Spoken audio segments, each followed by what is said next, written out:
અત્ર ઉપસ્થિત સર્વે આત્મીજનો, કથાયાત્રાનો આ પંચમ દિવસ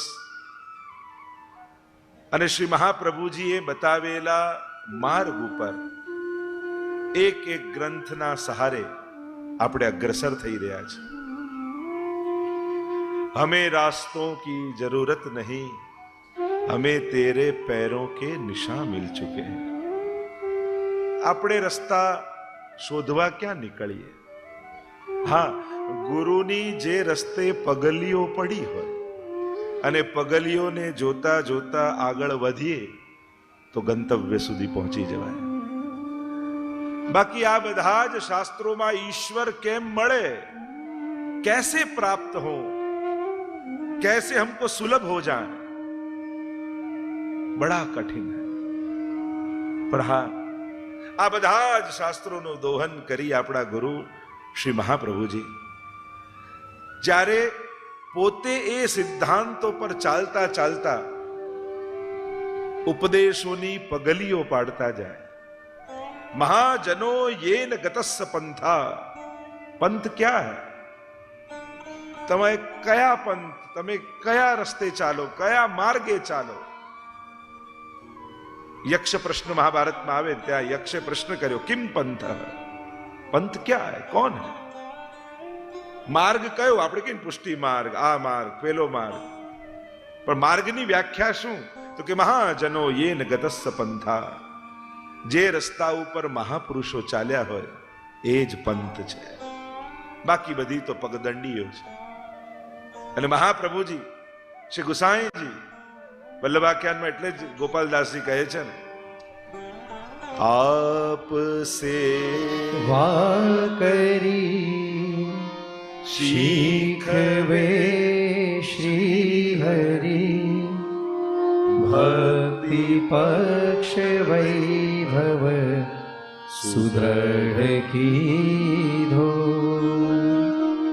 આપની લીલાતે વદન પોતે કહી, ઉચ્ચાર આનંદ તે અધિક દીધો. આપ સેવા કરી શીખવે શ્રી હરિ. આ પ્રત્યેક ગ્રંથોને મહાપ્રભુજીએ જીવીને શીખવાડ્યા છે આપણને. કાં આખા 16 ગ્રંથ વાંચો અને કાં મહાપ્રભુજીના જીવન ચરિત્રને સાંભળે તો આ એક એક સિદ્ધાંતો 84-252 વૈષ્ણવની વાર્તા વાંચી લો તો આ જ સિદ્ધાંતો વાર્તા રૂપે તમને 84 વૈષ્ણવમાં મળી જશે. ક્યાંક ને ક્યાંક કોઈક ને કોઈક સિદ્ધાંત કોઈ વૈષ્ણવે જીવીને ધર્મને જીવાડ્યો છે, સિદ્ધાંતોને જીવાડ્યા છે. સિદ્ધાંતો, ગ્રંથો, ધર્મ આ બધા કોઈ પુસ્તકમાં જીવતા નથી હોતા. જે વ્યક્તિઓ આને પોતાના જીવનમાં જીવે છે ને એ પોતે તો ભક્તનું જીવન જીવે છે, પણ એના ગુરુના આપેલા ઉપદેશોને જીવંત બનાવી દે છે, ચિરંજીવી બનાવી દે છે, પોતે ઉદાહરણ રૂપ બની જાય છે. અને એટલે જ જ્યારે કોઈ એક એક સિદ્ધાંત વાંચીએ તો આપણને એક એક વૈષ્ણવ 84 વૈષ્ણવને યાદ આવે. અરે આ સિદ્ધાંત તો આ વૈષ્ણવે, આ સિદ્ધાંત તો આ વૈષ્ણવે. એક એક પ્રસંગ આપણને દેખાય અને ગુરુની આજ્ઞાને જીવંત બનાવી દે. ગઈકાલે નવરત્ન ગ્રંથનું દર્શન આપણે કર્યું હતું, એનાથી પ્રારંભ કર્યો હતો. ગોવિંદ દુબેને ચિંતા થઈ છે કોઈ લૌકિકની નહીં. જો લૌકિકની ચિંતા થવી એ જવાબદારીનું સૂચક છે કે જવાબદારીઓ નિભાવતો માણસ જે વસ્તુ તમને મળી છે એ વસ્તુ એની ચિંતા પણ લઈને આવે છે. યોગ અને ક્ષેમ બને છે ને. એક યોગ થયો, મળ્યું, પણ ક્ષેમ હવે એને સાચવવાનું. આપણને એમ લાગે છે કે આ વસ્તુ મને આનંદ આપવા માટે હું લાવ્યો છું. ખરેખર એ જ આનંદ આપનારી વ્યક્તિ આપણી ચિંતા પણ બનતી હોય છે. સારામાં સારી કાર લાવ, પણ બહાર પાર્ક કરી હોય તો રોજ એક ડોક્યું કરીએ ને કે બરાબર તો છે ને, એની ચિંતા પણ. જે વ્યક્તિ અને વસ્તુ આવે છે એ એમને એમ નથી આવતા, એના સાચવવાની ચિંતા સાથે આવતા. બસ ફરક એ જ છે કે લૌકિકની ચિંતા થશે તો એ પતનકારક થઈ જશે, અને ભગવાનની ચિંતા કરશો તે ઉદ્ધારક બની જશે. પ્રભુ ઈચ્છે છે, નવરત્ન દ્વારા સમજાવ્યું કે તું સંસારની ચિંતા ન કરીશ, એને સાચવવા માટે હું બેઠો છું, પણ હું તારા માથે બિરાજું છું, એટલે તું મારી ચિંતા કર. પ્રભુને ગમતું નથી કે આપણે એની ચિંતામાંથી મુક્ત થઈ જઈએ, એના ચિંતનમાંથી મુક્ત થઈ. સંસારની થાય એની ચિંતા કહીએ, પ્રભુની થાય એને ચિંતન કહીએ. તો ચિંતાથી ચિંતન સુધી લઈ જાય એ જ આ નવરત્ન ગ્રંથ છે. ચિંતાઓ દરેકના જીવનમાં છે, પણ દરેકના જીવનમાં ચિંતન નથી. સમજ વગર એ ચિંતન પ્રગટતું નથી, સત્સંગ વગર એ ચિંતન પ્રગટતું નથી. જો સત્સંગ કામ શું કરે છે? તમારા ચતુરાઈ, તમારી હોશિયારી, તમારી બુદ્ધિ તમને સુખી બનાવી દે, તમને સાધન સંપન્ન બનાવી દે. પણ સત્સંગ કર્યો હશે ને તો એ જ સાધનોને ઉદ્ધારના કારણ તમે બનાવી શકશો. જે તમારા મહેનતથી ને બુદ્ધિથી તમે કમાયું છે એ તમારું પતનનું કારણ ન બની જાય અને તમારા કલ્યાણનું કારણ બને, એ સમજ સત્સંગ આપે છે. અને આ સમજ જ્યારે જીવનમાં પેદા થાય, કારણ સમજ વગર સુખ પણ નથી આવવાનું. એક પત્ની પરણીને આવી પતિ પાસે ને કહેવા લાગી કે તમે મને સુખી તો કરશો ને? ત્યારે પતિએ કહ્યું, તું કહીશ તો સાડી લાવી આપીશ, તું કહીશ તો ઘર બાંધી આપીશ, તું કહીશ તો કાર લાવી આપીશ, તું કહે એટલા વાપરવાના પૈસા આપીશ, પણ સુખી થતા તને ન આવડ્યું ને તો તારા વગર તને બીજો કોઈ સુખી કરી જવાનો નથી. એ તો તારે જ શીખવું પડશે. વસ્તુ અને વ્યવસ્થા બીજા કરી શકે, પણ સુખી થતા તો સમજણ જોઈએ. સમજણ વગર જીવનમાં સુખ ના આવે. નહીં તો સુખ માટે લાવેલી વસ્તુ ઘણીવાર ક્લેશનું કારણ બની જાય.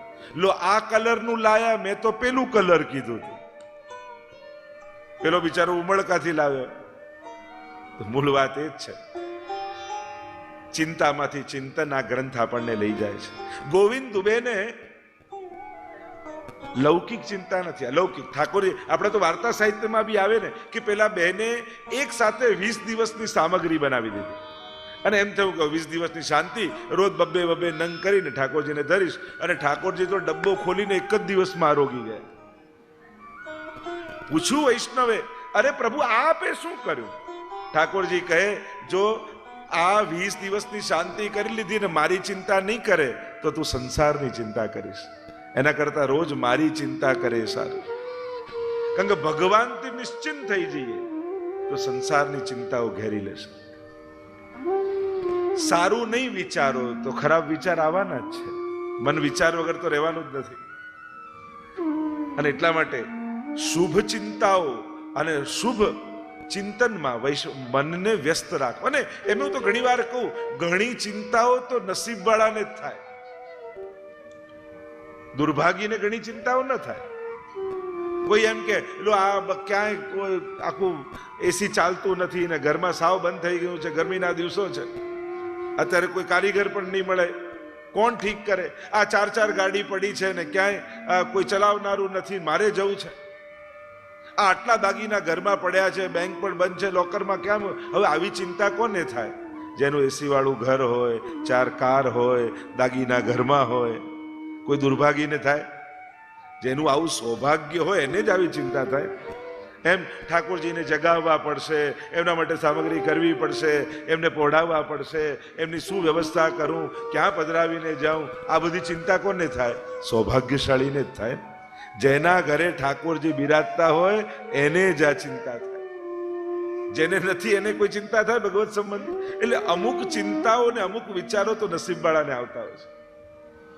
અહીંયા ગોવિંદ દુબે, એને ડર લાગ્યો, ભય થયો, ક્યાંક ચિંતા થઈ કે સંસારમાં રહું છું, પ્રભુને પામવા માટે નીકળ્યો છું, પ્રભુની કૃપા છે, પણ ક્યાંક મારી લૌકિક ગતિ તો નહીં થઈ જાય, ક્યાંક મારું મન લૌકિકમાં તો નહીં ફસાઈ જાય ને.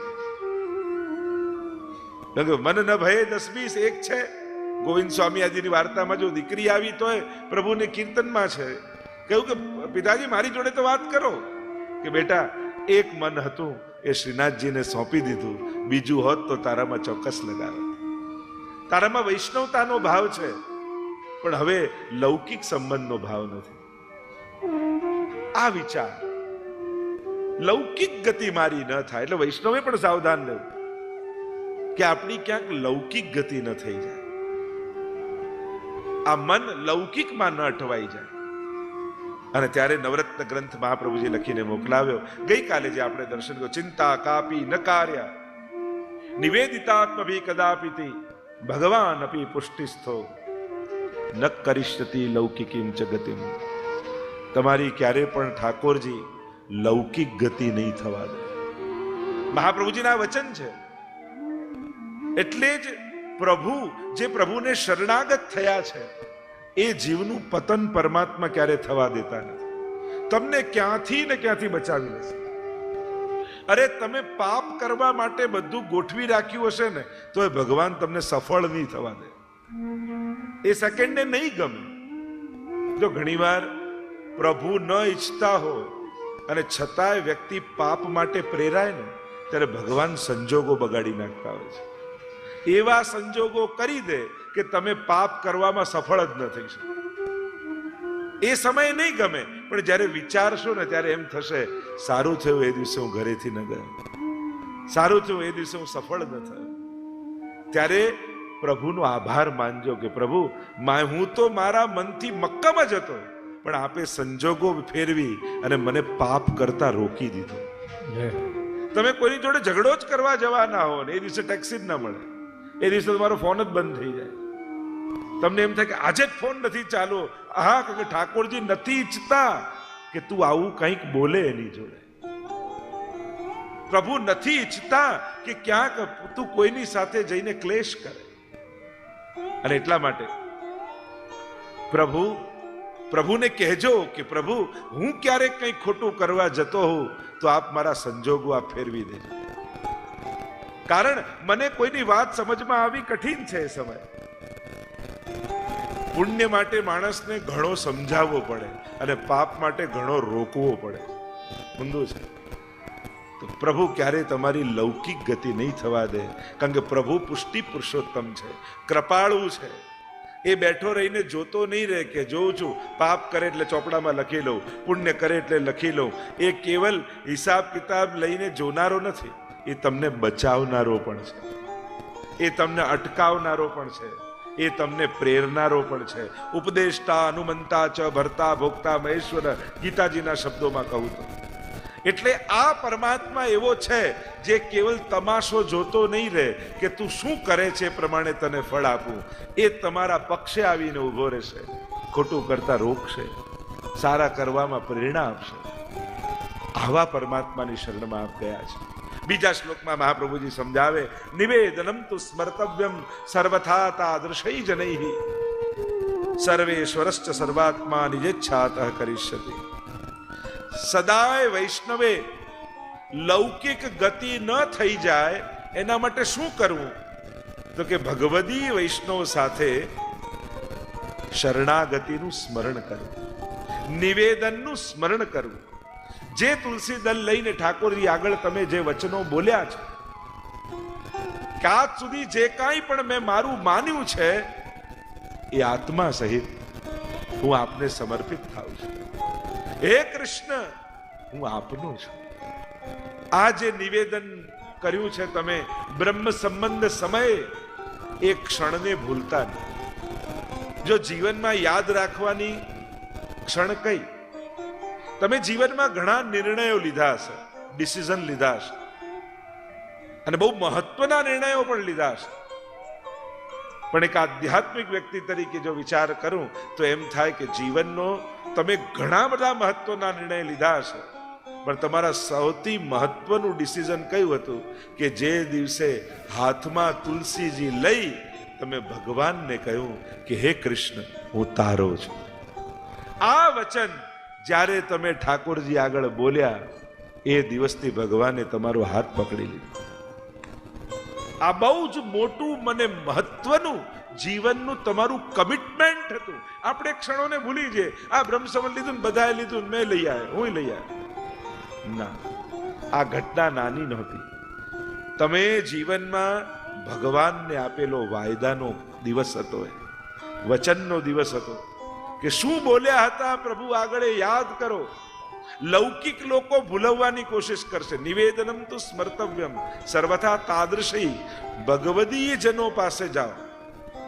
જો આપણે ત્યાં દુસ્સંગ અને સત્સંગ ઘણી બધી ચર્ચાઓ થાય. સીધી સાદી વ્યાખ્યા કરવી હોય તો જેને મળવાથી ભગવાન યાદ આવે એ સત્સંગ, અને જેને મળવાથી ભગવાન ભૂલી જવાય એ દુસ્સંગ.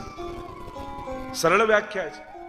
ભગવદીઓ પાસે જશો ને તો એ તમને ભગવાન યાદ અપાવશે, એ તમને સેવા યાદ અપાવશે, એ તમને સત્સંગ યાદ અપાવશે. અને એવા એક વ્યક્તિનો સંગ જીવનમાં રાખો કે લૌકિકની ભાગા દોડીમાં જ્યારે ભગવાન ભૂલી જાઓ ને તો એ ફોન કરીને તમને યાદ અપાવે કે જો એકાદશી છે, આજે તો દંડવત કરજે, આજે ઠાકોરજીની જારી ભરજે. અને ઘરમાં પણ તમારે જો કોઈ આવો વ્યક્તિ હોય કે ઉતાવળે ઉતાવળે ઓફિસ જતા હોય, પાછળથી અવાજ આવે, સાંભળો તો ખરા, આજે 11 છે, પગે લાગીને જાઓ ને, તો તમે માનજો કે તમે નસીબવાળા વ્યક્તિ છો. કારણ કે તમારા ઘરમાં કોઈ એક વ્યક્તિ એવું છે જે તમને ભગવાન યાદ અપાવે છે. બાકી કોઈ યાદ જલ્દી નહીં અપાવે, પણ ઘરમાં ઘણી વાર તમે ખીજાઈ પણ જાઓ, અરે અત્યારે મોડું થાય છે ને, હમણાં ક્યાં દંડવત, પછી આવીને જોઈશ. એને ખબર હોય કે આ ખીજાશે, છતાંય પ્રભુની સુધી કરાવે. તમે નસીબવાળા છો. કારણ કે દુનિયામાં ફેરવનારા સાથીદારો બહુ મળશે, પણ ભગવાનને યાદ અપાવનારા સંગાથીઓ જીવનમાં બહુ ઓછા મળવાના છે. તમે નસીબવાળા છો કે તમારા ઘરમાં કોઈ, એ પછી મા રૂપે હોય, પિતા રૂપે હોય, પત્ની રૂપે હોય, દીકરા રૂપે હોય, દીકરી રૂપે હોય, વહુ રૂપે હોય, કોઈ પણ રૂપે હોઈ શકે છે, પણ તમારા ઘરમાં કોઈ એક વ્યક્તિ એવો જરૂર હોય કે જે લૌકિકની આપાધાપીમાં પણ 2 મિનિટ તમને ઊભા રાખી પ્રભુનું સ્મરણ કરાવે. નિવેદનમ તો સ્મર્તવ્યમ સર્વથા તાદૃશી જનૈ. સદાય તાદૃશી જનો જાતે સત્સંગ આ નિવેદનનું સ્મરણ કરું. અને આગળના શ્લોકમાં શ્રી મહાપ્રભુજી આજ્ઞા કરતા કહે, સર્વેષાં પ્રભુ સંબંધો ન પ્રત્યેકમિતિ સ્થિતિઃ અતોન્ય વિનિયોગેપી ચિંતા કા સ્વસ્ય સોપી ચેત. કહ્યું સર્વેષાં પ્રભુ સંબંધો, પ્રત્યેકનો પ્રભુ સાથે સંબંધ છે. દરેક, જો કોઈ ભગવાનમાં માનતો હોય, ન માનતો હોય, નાસ્તિક હોય, આસુરી હોય, ખરાબ હોય, છતાંય એની અંદર ભગવાન તો છે જ. એ નથી જાણતો, પણ તમે તો હવેલી આવો છો ને, તમે તો સત્સંગ કરો છો ને, તમે તો ગ્રંથોને વાંચો છો ને, એટલે તમે તો સાંભળ્યું છે કથામાં કે દરેકની અંદર ભગવાનનો વાસ છે. એટલે પેલો કેવા વ્યવહાર કરે, પણ એના જેવો વ્યવહાર તમારાથી ન થઈ શકે. કારણ કે એને ભાન નથી કે મારી અંદર ઈશ્વર છે, પણ આપણને તો જ્ઞાન છે ને કે એની અંદર ઈશ્વર છે. હા, એને અનુભૂતિ નથી, એટલે પોતાના અહંકારથી, પોતાના સ્વભાવના સ્તર ઉપર જીવે છે. એટલે એનું લેવલ એ સ્વભાવના સ્તરનું જ છે. પણ તમે જાણ્યું છે કે ભીતર આત્મા રૂપે પરમાત્મા પ્રેરનારો છે. આપણો પ્રત્યેક વિચાર પરમાત્માને સ્પર્શીને બહાર નીકળવો જોઈએ. આપણી પ્રત્યેક વાણી પ્રભુને સ્પર્શીને નીકળવી જોઈએ. આપણા પ્રત્યેક દર્શન પ્રભુને સ્પર્શીને થવા જોઈએ. વૈષ્ણવની આ તો વિશેષતા છે. જો આ કંઠી પહેરી છે, શું છે આ કંઠી? ગળામાં કેમ હાથમાં નથી પહેરતા, કેમ પગમાં નથી પહેરતા, કેમ કમરમાં નથી બાંધતા, કેમ માથે નથી બાંધતા? કંઠમાં જ કેમ? કંઠી જ કેમ? કારણ કે માણસનું શરીર છે ને 2 ભાગમાં વહેંચાયેલું છે, મસ્તક અને ધડ, અને એને જોડે છે કંઠ. મસ્તકમાં જ્ઞાન છે અને ધડમાં કર્મ છે.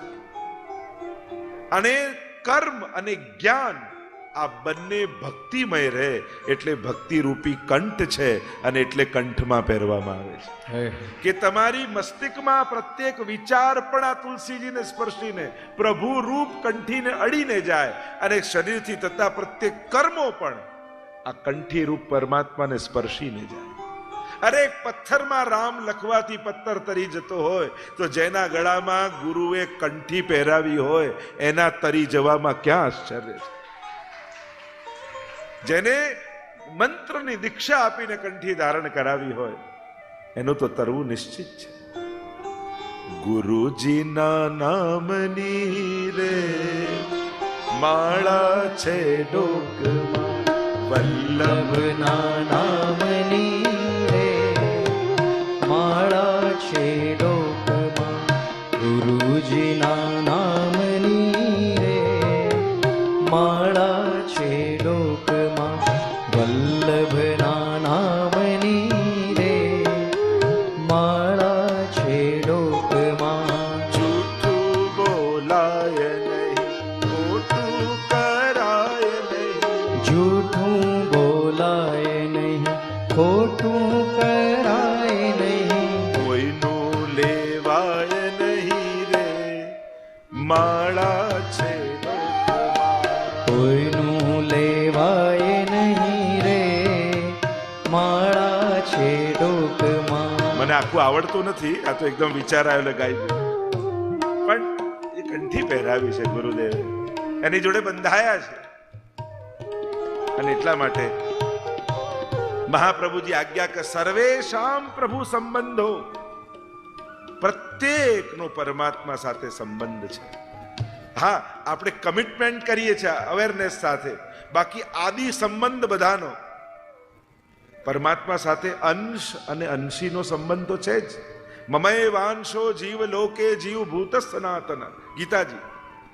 પ્રત્યેક જીવ મારો અંશ છે એમ પરમાત્મા કહે છે.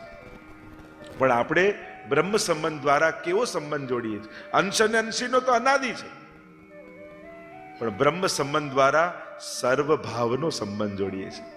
ત્વમેવ માતા ચ પિતા ત્વમેવ ત્વમેવ બંધુશ્ચ સખા ત્વમેવ. સર્વ સંબંધો સર્વ ભાવે ને ચતુશ્લોકીમાં આવશે. આમ જે લાગણીઓને આપણે ઓળખીએ છીએ ને એ લાગણીઓ પ્રભુ સાથે જોડીએ છીએ. કારણ કે ભક્તની ભગવાન માટેની લાગણી, હવે એ ભાવ તો ક્યાં અનુભવો, કઈ રીતે અનુભવો કે ભક્તની ભગવાન માટેનો પ્રેમ કેવો હોવો જોઈએ? હા, આપણને પિતા પ્રત્યે કેવો પ્રેમ હોય, માતા પ્રત્યે કેવો પ્રેમ હોય, ભાઈ માટે કેવો પ્રેમ હોય, આ પ્રેમ ખબર છે. આચાર્યો કે ચલ એ જ પ્રેમ લગાવી દે. ત્વમેવ માતા ચ પિતા ત્વમેવ ત્વમેવ બંધુશ્ચ સખા ત્વમેવ. તું જે પ્રેમને જાણે છે ને પ્રભુ કે ચલ એ જ તો લગાવ. મારા પ્રાપ્તિ માટે તો એ કાફી છે. જેવો પિતાને પ્રેમ કરે એમ ક્યારેક પ્રભુ આગળ આપ મારા પિતા, જેમ માને પ્રેમ કરે એવો પ્રભુ. સર્વ ભાવો પ્રભુમાં. પુષ્ટિ માર્ગીય સર્વાત્મ ભાવ આ જ છે. મર્યાદા માર્ગમાં સર્વાત્મ ભાવ એટલે સર્વમાં આત્મભાવ, અને પુષ્ટિ માર્ગમાં સર્વાત્મ ભાવ એટલે સર્વ ભાવો આત્મામાં. આપણી ભીતર જેટલા ભાવો રહેલા છે એ બધા જ પ્રભુમાં લગાવી દેવા. આ જ પુષ્ટિ માર્ગીય સર્વાત્મ ભાવ છે. જે લાગણીઓ મનમાં છે એ બધી જ લાગણીઓ પ્રભુમાં જોડી દે. ગોપીઓ કહે પતિ સુતાન વૈદ ભ્રાતૃ બાંધવા નતિ વિલંઘ્યતે ત્યચ્યુતા ગતા. બધાને છોડીને આવ્યા, આપની જોડે સંબંધ જોડ્યો છે. અહીંયા ચોથા શ્લોકમાં મહાપ્રભુજી આજ્ઞા કરે અજ્ઞાનાદત્વા જ્ઞાના કૃતમ કૃતમાત્મનિવેદનમ યહિ કૃષ્ણ સાકૃત પ્રાણે સ્તેષાં કા પરિદેવના. મહાપ્રભુજી બળ આપતા કહે છે. ઘણી વાર એમ થાય કે અમે બ્રહ્મ સંબંધ તો લીધું, પણ ત્યારે તો અમને એવો કોઈ ભાવ પણ નહોતો, એવી કોઈ જાણકારી પણ નહોતી, એવી કોઈ સમજ પણ નહોતી. અજ્ઞાનતામાં લઈ લીધું. અને ઘણાએ જાણીને લીધું હોય, સમજીને લીધું હોય, ભાવથી લીધું હોય. તો શું જે જાણીને લીધું એને વિશેષ ફળ, અને જેને અજાણતામાં લેવાઈ ગયું એનું બ્રહ્મ સંબંધ કઈ કાચું રહી જાય? ઘણા કે હું તો બહુ નાનું હતો લીધું. ઠાકોરજી તો મોટા હતા ને, એને યાદ છે, પ્રભુને યાદ છે તે લીધું. અને એટલા માટે મહાપ્રભુજી આજ્ઞા કરે અજ્ઞાનાદ અથવા જ્ઞાનાદ કૃતમ આત્મનિવેદન. જ્ઞાનથી કે અજ્ઞાનથી જેણે પણ આત્મનિવેદન કર્યું છે, એટલે જ આ જ વાત અજામિલમાં પણ આવી કે જાણે પુત્રને મોહવશ થઈ નારાયણ એવો પુકાર કર્યો અજામિલે અને ભગવાનના પાર્ષદો આવી ગયા, લઈ ગયા અજામિલને. કહ્યું કે આને તો પુત્રને મોહવશ થઈને નારાયણ નામ બોલ્યું, દીકરાનું નામ નારાયણ હતું એટલે નારાયણ પુકાર કર્યો, ભગવાનને નતા બોલાવ્યા. પાર્ષદો કહે અજ્ઞાનાદ અથવા જ્ઞાનાદ ઉત્તમ શ્લોક નામ યત સંકીર્તિતમ અઘમ પુરુષો દહે દેદો યથાનન. પ્રભુનું નામ તો અગ્નિ જેવું છે, જાણતા લાકડું નાખો કે અજાણતા પડી જાય, અગ્નિ તો બાળી જ નાખે છે. ભાઈ કુભાઈ અનખ આલસો, કોઈ બી રીતે ભગવાન સાથે જોડાઓ તો એ ક્યારે પણ નિષ્ફળ નથી જતું. અજ્ઞાનાદ અથવા જ્ઞાનાદ. અને વાર્તા સાહિત્યમાં પણ એવા ઘણા પ્રસંગો આવે છે. અજાણતામાં લઈ લીધેલા શરણાગત થઈ ગયેલા જીવને એના પર પણ ઠાકોરજીએ કૃપા કરી છે. રૂપ મુરારીદાસ શિકારી હતા, લટકી રહ્યા છે મરેલા પક્ષીઓ શરીર ઉપર, લોહીથી ખરડાયેલા વસ્ત્ર છે. ગુસાઈજીને જુએ છે, પૂર્ણ પુરુષોત્તમના દર્શન થાય છે. નજીક આવીને વિનંતી કરે કે મારા જેવા જીવનો ઉદ્ધાર થઈ શકે. અને ગુરુ છે ને એ ક્યારે નાસીપાસ ના કરે કોઈ. હા, તારો બી થઈ શકે. હવે વિચાર કરો, આમાં કોઈ વૈષ્ણવ કોર્ડન કરીને ઉભા હોય ને એને કોઈ પૂછે આવો વ્યક્તિ આવીને શું મારો ઉદ્ધાર થઈ શકે, ચલ બહાર નીકળ. આ રીતે હોય? આપણે તો વ્યવહાર જોઈએ છે, એક શિસ્ત છે. પણ ગુસાઈજી જ્યારે જ્યારે જય બોલીએ, ગુસાઈજી પરમ દયાલ, એ તો પરમ દયાલ છે. એમના નામની સાથે જ પરમ દયાલ જોડાયેલું છે. એટલે ગોપાલદાસજી પણ જ્યારે વલ્લભાખ્યાન શરૂ કરે છે ને, વંદુ શ્રી વિઠ્ઠલ વર સુંદર નવઘન શ્યામ તમાલ, જગતી કલ ઉદ્ધાર કરેવા, પ્રગટ્યા પરમ દયાલ. પ્રગટ્યા પરમ દયાલ. કેવા દયાલ. હા, તારો પણ ઉદ્ધાર થઈ શકે. જા સ્નાન કરીને, મરેલા પક્ષીઓ લટકાવ્યા વૃક્ષ ઉપર, લોહીથી ખરડાયેલા વસ્ત્રો મૂક્યા વૃક્ષ ઉપર, ડૂબકી લગાવીને જ્યાં બહાર આવે છે, જુએ છે તો પક્ષીઓમાં પ્રાણ આવી ગયા, પાંખો ફેલાવીને આકાશમાં ઉડી ગયા, વસ્ત્રો શ્વેત બની ગયા.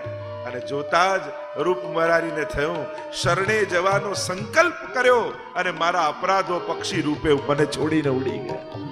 મારા દોષો જે વસ્ત્રમાં દાગા રૂપે હતા, ગુસાઈજીએ વિશુદ્ધ કરી દીધા. અજ્ઞાનાદ અથવા જ્ઞાનાદ, જાણીને કે અજાણતા જે પણ શરણાગત થયો છે, ઠાકોરજી ક્યારે એની અન્યથા ગતિ નહીં થવા દે. અને એટલા માટે ક્યારે પણ પોતે લીધેલા બ્રહ્મ સંબંધ ઉપર શંકા નહીં કરવી. ત્યારે હું નતો સમજતો, હું નતો જાણતો, પણ તમે જે બોલ્યા છો એ પ્રભુએ વચનો સ્વીકાર્યા છે. અને એટલા માટે એ બ્રહ્મ સંબંધ શરણાગતિ ક્યારે પણ જેણે પોતાના પ્રાણ કૃષ્ણ, યહી કૃષ્ણ સાકૃત પ્રાણી તે શામકા પરિદેવના, જેણે પોતાના પ્રાણ પ્રભુ સાથે જોડી દીધા, એને પછી કોઈ ચિંતા ન કરવાની. કારણ એનું જીવન પછી પ્રાણપતિ માટે છે, પ્રાણનાથ માટે છે. એ એના માટે જીવા લાગે છે. બોલો, એમ કહેતો ને એક શિકારી હતો ને એને કૂતરા પાળેલા, અને એક હરણ જોયું, શિકાર કરવા ગયા જંગલમાં, અને કૂતરાઓને છોડ્યા, જાઓ ને મારો. અને આગળ આગળ હરણ દોડે, પાછળ પાછળ કૂતરા ફલાંગો મારે, છલાંગો મારતા ઝાડીઓમાંથી આગળ ને આગળ દોડે, હરણને પાછલા કૂતરાઓ દોડે. અને હરણ કૂદકો મારીને ભાગી. શિકારીના કૂતરાઓ પકડી ન શક્યા. હવે ત્યારે શિકારી પાસે આવ્યા અને ખાલી હાથે જોયા કે ખાલી રીતે આવ્યા છે, પકડી ન શક્યા અને મારવા લાગ્યો શિકારી. તમને ખવડાવી પીવડાવીને હું સાચવું છું, એક હરણને ન પકડી શક્યા તમે. ત્યારે કૂતરાઓએ કહ્યું કે માલિક, અમે ક્યારેય ન પકડી શકીએ. પણ કેમ?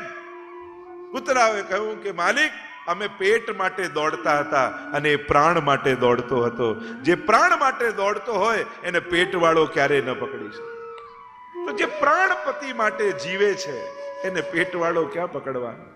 આ તો પ્રાણ માટે, પોતાના પ્રાણ પ્રિયતમ માટે, પોતાના પ્રાણનાથ માટે. ગોપીજનો એ જ કે ત્વયી ધૃતા સવત્વામ વિચિંબતે. ગોપી ગીતમાં ગોપીજનોએ કહ્યું જયતિ તેધિકમ જન્મનાવજ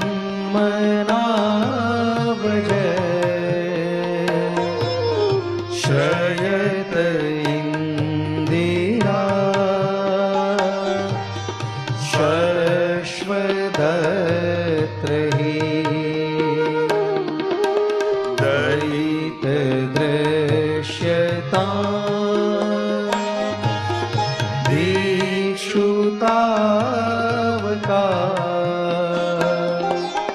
સ્વૈદૃતા સર્વ સ્વામ વિચિન્વતે ઓ શ્રીનાથજી આવજો તમે વાટ જોઈ રહ્યા ક્યારના અમે ત્વયી ધૃતા સવત્વામ વિચિન્વત. તમારે કારણે જેણે પ્રાણોને ધારણ કર્યા છે એવા અમે આપને શોધી રહ્યા છે. અહીંયા મહાપ્રભુજી સમજાવે છે કે એણે કોઈ પ્રકારની ચિંતા નહીં કરવી. ગમે તે રીતે શરણાગત થયો પણ ઠાકોરજીનો હાથ એણે પકડ્યો નથી. ગહી સોંપત શ્રી ગોવર્ધનનાથ. આપણે તો આરતીમાં બોલીએ છીએ ને, ગહત નથી કહેતા, ગહી સોંપત ગોવર્ધનનાથ. ગુસાઈજી શું કરે? આપણો હાથ પકડી શ્રીનાથજીના હાથમાં પકડાવી દે છે. કારણ કે આપણે પકડવા જઈએ ને તો આપણો તો સ્વભાવ આજે પકડીએ ને કાલે છોડીએ દઈએ, પણ શ્રીનાથજીનો સ્વભાવ એવો છે, એકવાર જેનો હાથ પકડે એનો ક્યારે છોડતા નથી. ઉલટાના એની પાછળ પાછળ એની રક્ષા માટે પરમાત્મા ફરે છે, સદા એની જોડે રહે છે. આ જ વિશેષતા અમારા પ્રભુની છે. આગળ મહાપ્રભુજી આજ્ઞા કરે, તથા નિવેદને ચિંતા ત્યાજ્યા શ્રી પુરુષોત્તમે વિનિયોગેપી સાત્યાજ્યા સમર્થો હિ હરિસ્વતઃ. મહાપ્રભુજી આજ્ઞા કરે, તથા નિવેદને ચિંતા. જેણે નિવેદન કર્યું છે એણે પ્રભુમાં વિશ્વાસ રાખ્યો, પ્રભુ સઘળું કરશે, એ સમર્થ છે. સમર્થો હિ હરિસ્વતઃ. અસમર્થ વ્યક્તિનો આશ્રય કર્યો હોય ને તો ચિંતા રહે કે આ કરશે કે નહીં, આનાથી થશે કે નહીં. પણ પ્રભુ તો સર્વ સમર્થ છે. પ્રભુ સિવાય આ જગતમાં સર્વ સમર્થ કોઈ નથી. કારણ કે લોકો તમને સુખના સાધન આપી શકે પણ સુખી થવાની ગેરંટી ના આપી શકે.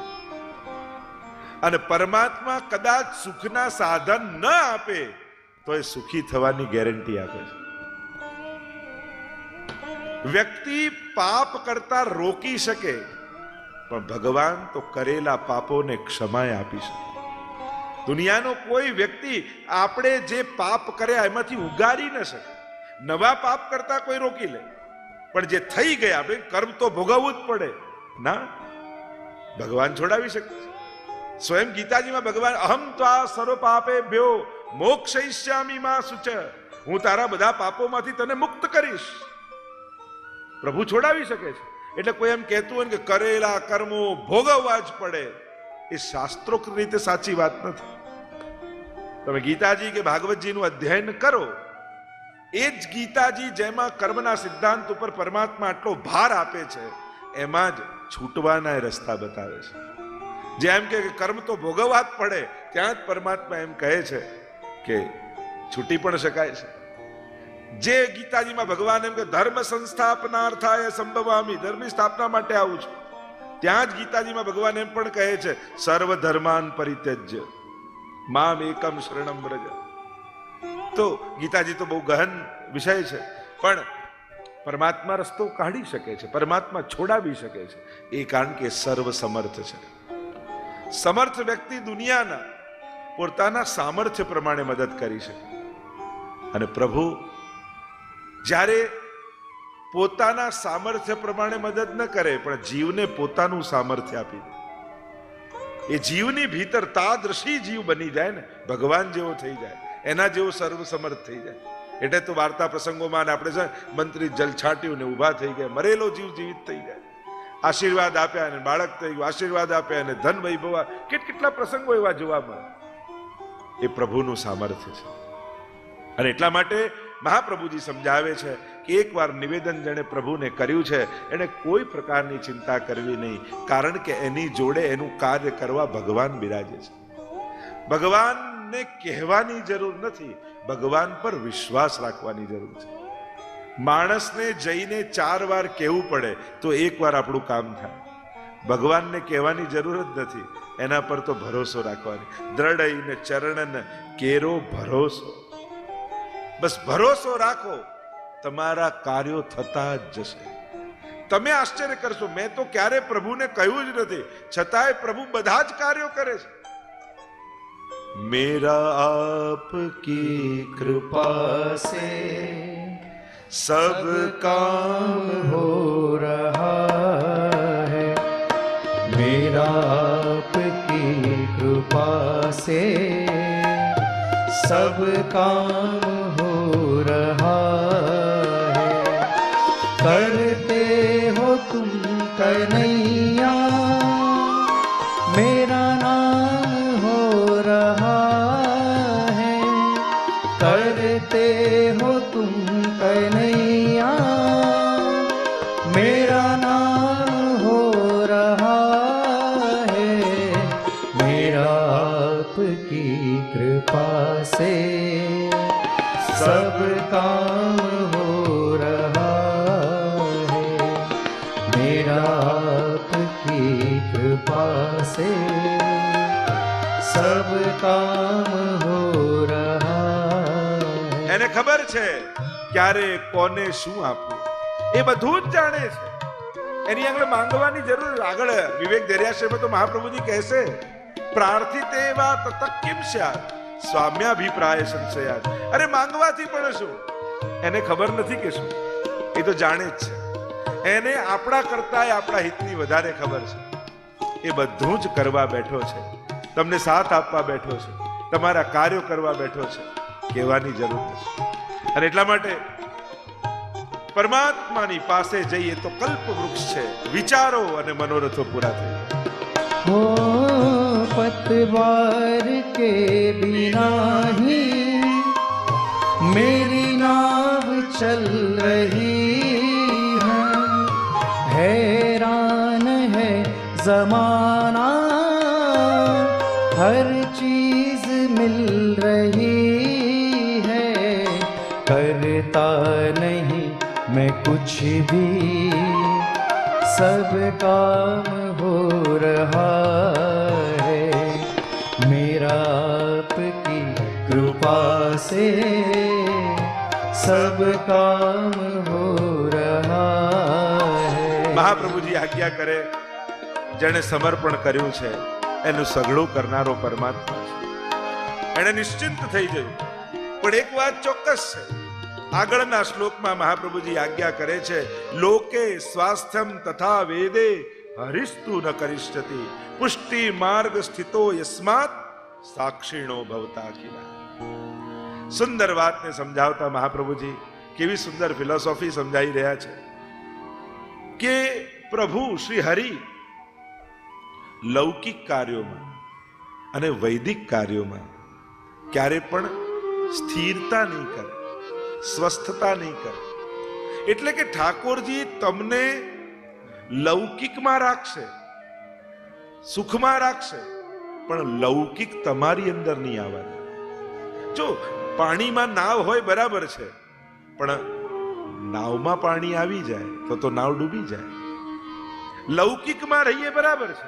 જો લૌકિક ત્રણ પાયાની ખુરશી છે, ડગ્યા જ કરે, ખટ ખટ ખટ ખટ. જો 3 પાયાની ખુરશી હોય ને તમે બેસો, એક તૂટી ગયો હોય એટલે સીધું ના બેસાય, એમ સહેજ આમ થાવ તો ખટ અવાજ આવે, પાછો આમ થાય તો ખટ અવાજ આવે, એ ડગ્યા જ કરે. તો એમાં ચોથો પાયો જોડી દેવો, અને ચોથાનું નામ છે અલૌકિક. આપમેળે સ્થિર થઈ જાય. જ્યારે આ જોડી દો તો અલૌકિક સ્થિર થઈ જાય, સ્થિરતા મળે. સ્થિતોસ્મિ ગત સંદેહ કરીશે વચનમ તવ. ગીતાજી સ્થિર થઈ જાય. તો લૌકિકમાં પ્રભુ સુવિધા સુખ બધું તમે તમારા પુરુષાર્થથી પુણ્યોથી તમને પ્રાપ્ત થાય, પણ તમને પ્રભુ લૌકિક આવેશી નહીં થવા દે, અનાસક્તતા બનાવી દે. તો લોકે સ્વાસ્થ્યમ તથા વેદે, અને વૈદિક કાર્યોમાં પણ જે પુષ્ટિજીવ છે એને બહુ જ ધર્મના સાધનોમાં પણ બહુ આસક્તિ નહીં થાય, અરુચિ જ બની રહેશે. કારણ પ્રભુ પોતાનામાં મન લગાવવા રાખે છે. લોકે સ્વાસ્થ્યમ તથા વેદે હરિસ્તુ ન કરિષ્યતિ પુષ્ટિ માર્ગ સ્થિતો યસ્માત સાક્ષીણો ભવતા. ના પુષ્ટિ માર્ગમાં તો જીવ જ્યાં પણ રહે સાક્ષી બનીને રહે, દ્રષ્ટા બનીને રહે. તટસ્થ કહીએ ને, હું તટસ્થ છું, એનો અર્થ તટ કેવા હોય? નદીમાં પૂર પણ આવે, નદી સુકાઈ પણ જાય, પણ તટ તો એની જગ્યાએ જ રહે. એમ ઘણી વાર અનુકૂળ બધું થાય, ઘણી વાર પ્રતિકૂળ પણ બધું થાય, આપણે તો તટસ્થ રહેવું, સ્થિત થઈને જોયા કરો. સાક્ષીનો ભવતા કિલા, સાક્ષી ભાવે આ બધું થઈ રહ્યું. જેમ કોઈ મૂવી જોવા જાય, કોઈ નાટક જોવા જાય, બધું જ થાય, ત્યાં દુઃખ આવે સુખ આવે, માણસ અનુભવ કરે, પણ એક દ્રષ્ટા ભાવ બનાવી રાખે, અરે આ તો હું દ્રશ્ય જોઈ રહ્યો છું. નાટક જેને કે ટકે નહીં, એ તો નાટક છે. ભલે આપણે એમ કહેતા હોય સિરિયલ, પણ એ સિરિયલમાં રિયલ જેવું કઈ હોય નહીં. કહેવાય સિરિયલ, પણ એમાં કઈ રિયલ જેવું ના હોય, બધું ફેક જ હોય. એ તો નાટક છે. લખેલી સ્ક્રિપ્ટ ઉપર લોકો નાટક કરી રહ્યા છે. પણ કોને જાગૃતિ રહે? જે દ્રષ્ટા ભાવે જોતો કે આ બધું થઈ રહ્યું છે. અને એ રીતે સાક્ષીણો ભવતા કર. વૈષ્ણવે પણ સંસારમાં એ રીતે જ રહેવું. ન કાહુ સે દોસ્તી, ન કાહુ સે બેર. અનુકૂળ પ્રતિકૂળ લોકો સંસારમાં રહેવાના જ, પણ પ્રતિકૂળ વ્યક્તિ જોડે વેર બાંધી લેવું જરૂરી નથી, અને અનુકૂળ વ્યક્તિમાં આસક્ત થઈ જવું એ પણ જરૂરી નથી. આપણી તકલીફ શું થાય? આપણા વિચારથી કોઈ જુદા વિચારનો હોય ને, તો એ જુદા વિચારનો છે, આપણો વેરી નથી, દુશ્મન નથી. દુનિયામાં લોકો બીજું વિચારી શકે છે, બીજું ગમી શકે છે. આ તો વૈવિધ્ય છે દુનિયાનું, પણ આપણે એને આપણો વિરોધી માની લઈએ છીએ. અને એ જ રીતે આપણી અનુકૂળ વાત કરે એટલે આપણને એમાં આસક્તિ થઈ જાય. તો આ બંને થવાની જરૂર નથી. એના જુદાપણાને પણ માણો અને એની અનુકૂળપણાને પણ માણો. બંનેનો આનંદ લેતા શીખો. બહુ અનુકૂળ લોકોને લોકો ગોતવા જાય ને તો દુનિયામાં બહુ ઓછી ક્ષણ આનંદની મળશે. કારણ કે જીવનનો મોટા ભાગનો હિસ્સો તો ન ગમતા લોકોની વચ્ચે જ કાઢવાનો હોય છે. જો ઓફિસમાં 7-8 કલાક જાય, બહાર જાઓ તો ત્યારે એવા લોકો મળે. ગમતા લોકો તો 5-7 જણા જે ઘરમાં હોય એ જ, યા ફ્રેન્ડ સર્કલ હોય એ જ. 7-8 અબજ લોકો દુનિયામાં છે, પણ આપણને ફાવે કેટલા જોડે? 7 જણા જોડે. અમારું તો આ જ ગ્રુપ ને અમે તો આટલામાં જ રહીએ ને, ન કોઈને આવવા દઈએ ન કોઈને જવા દઈએ. અને એટલા માટે આજ કાં બધાને પ્રેમ કરો, કાં કોઈને પ્રેમ ન કરો, પણ આને કરું ને આને ન કરું, આ રાગ દ્વેષની જનની છે. અને એટલા માટે મહાપ્રભુજી સમજાય, સાક્ષીણો ભવતા અકેલા, સાક્ષી ભાવે આ બધું જોયા કરો. આ બધું ચાલી રહ્યું છે, આ બધું થઈ રહ્યું છે. અને વાર્તા સાહિત્યમાં કેટલા પ્રસંગો આપણે વાર્તામાં જોઈએ તો કેવા કેવા સુંદર પ્રસંગો આવે છે. સંસારમાં રહેતા રહેતા પણ કેવા અનાસક્ત. અમ્મા ક્ષત્રાણીનો તો પ્રસંગ, બાળક ગુજરી ગયું, રડે છે. તો ઠાકોરે પૂછ્યું કેમ રડે છે? ગુસાઈજીને ફરિયાદ કરી. ગુસાઈજીએ પૂછ્યું કેમ રડે છે? તારા સાચા બાળક તો ઠાકોરજી છે. વાત સાચી, પણ મારા બાળકો જોડે ઠાકોરજી ખેલતા, અને ખેલતા એટલે મારા ઠાકોરજીના રમકડા જતા રહ્યા, એટલા માટે રડું છું. મારા ઠાકોરજી કોની સાથે ખેલશે? આવો ભાવ. કેવા સાક્ષી ભાવે વૈષ્ણવો રહ્યા છે, પ્રભુની પ્રસન્નતાને કેન્દ્રમાં રાખીને રહ્યા છે. હવે એ ભક્તિની ઊંચાઈ તો કદાચ આપણને સમજમાં ના આવે, આપણને તો એ વાતે કદાચ ગળે ન ઉતરે. એવા પ્રસંગો ભક્તિની ઊંચાઈને આપણે ત્યાં વર્ણિત છે. રાજા આસ્કરનદાસજી તટસ્થ ભાવે પ્રભુમાં આસક્તિ, રાજકાજ પણ કરે તો એ જ રીતે. એવા તો ઘણા પ્રસંગો આપણે ત્યારે ગોપીજનોને જુઓ ને, વિક્રેતુ કામા કિલ ગોપ કન્યા મુરારી પાદાર્પિત ચિત્ત વૃદ્ધિ દત્યાદિકમ મોહવશાદ ગોચ ગોવિંદ દામોદર માધવેતિ વિક્રેતુ કામા, એમનો વેપાર છે દૂધ વેચવું, માથે મટકી લઈને નીકળે મથુરાની બજારમાં, મહિલો મહિલો કરતી કરતી નીકળે, અને ચિત્ત તો મુરારી પાદાર પિત ચિત્ત વૃત્તિ, એની વૃત્તિ ક્યાં છે? વેચવામાં નથી, પ્રભુના ચરણમાં લાગેલી છે. પ્રભુના ચરણમાં પરોવાયેલી ચિત્તની વૃત્તિઓ, એટલે મોહનલો મોહનલો બૂમ પાડે, જાણે ઠાકોરજીને વેચવા નીકળે. આવો ભાવ અહીંયા મહાપ્રભુજી સુંદર રીતે સમજાવે છે કે લૌકિક માં બહુ સ્વસ્થતા વૈષ્ણવને ઠાકોરજી થવા નહીં દે, એટલે કે લૌકિક આવેશી નહીં થવા દે. ઘરમાં બધા અનુકૂળ છે તો માનો કે ઠાકોરજી ઈચ્છે છે કે બધાને લઈને સાથે ભક્તિ કરો. ઘરમાં કોઈ માનતું નથી, પ્રેમ રાખતું નથી, તમારી જોડે સંબંધ રાખતા નથી, કોઈ બહુ ફરિયાદો ન કરો, બહુ ગામને આગળ કહો નહીં, એમ માનો ઠાકોરજી મારી આસક્તિ છોડાવી રહ્યા છે. કારણ કે હું છોડી ન શકત, એટલે ઠાકોરજીએ મારા બાળકના હૃદયમાંથી મારો પ્રેમ લઈ લીધો, એટલે હું ક્યાંક એમાં ફસાઈ ન જાઉં, મારી આસક્તિ એમાં ન લાગી જાય. પ્રભુ બહુ સ્વસ્થતા નહીં થવા દે એમ કહ્યું, અને સાક્ષી ભાવે રહેવું. 7મા શ્લોકમાં મહાપ્રભુજી સમજાવે, સેવા કૃતે ગુરુરાજ્ઞા બાધનમ વાહરીચ્છયા અતઃ સેવા પરમ ચિત્તમ વિધાય સ્થિયતામ સુખમ. સેવા કૃતેર ગુરુરાજ્ઞા, સેવા કઈ રીતે કરવી? કે ગુરુની આજ્ઞા પ્રમાણે સેવા કરવી.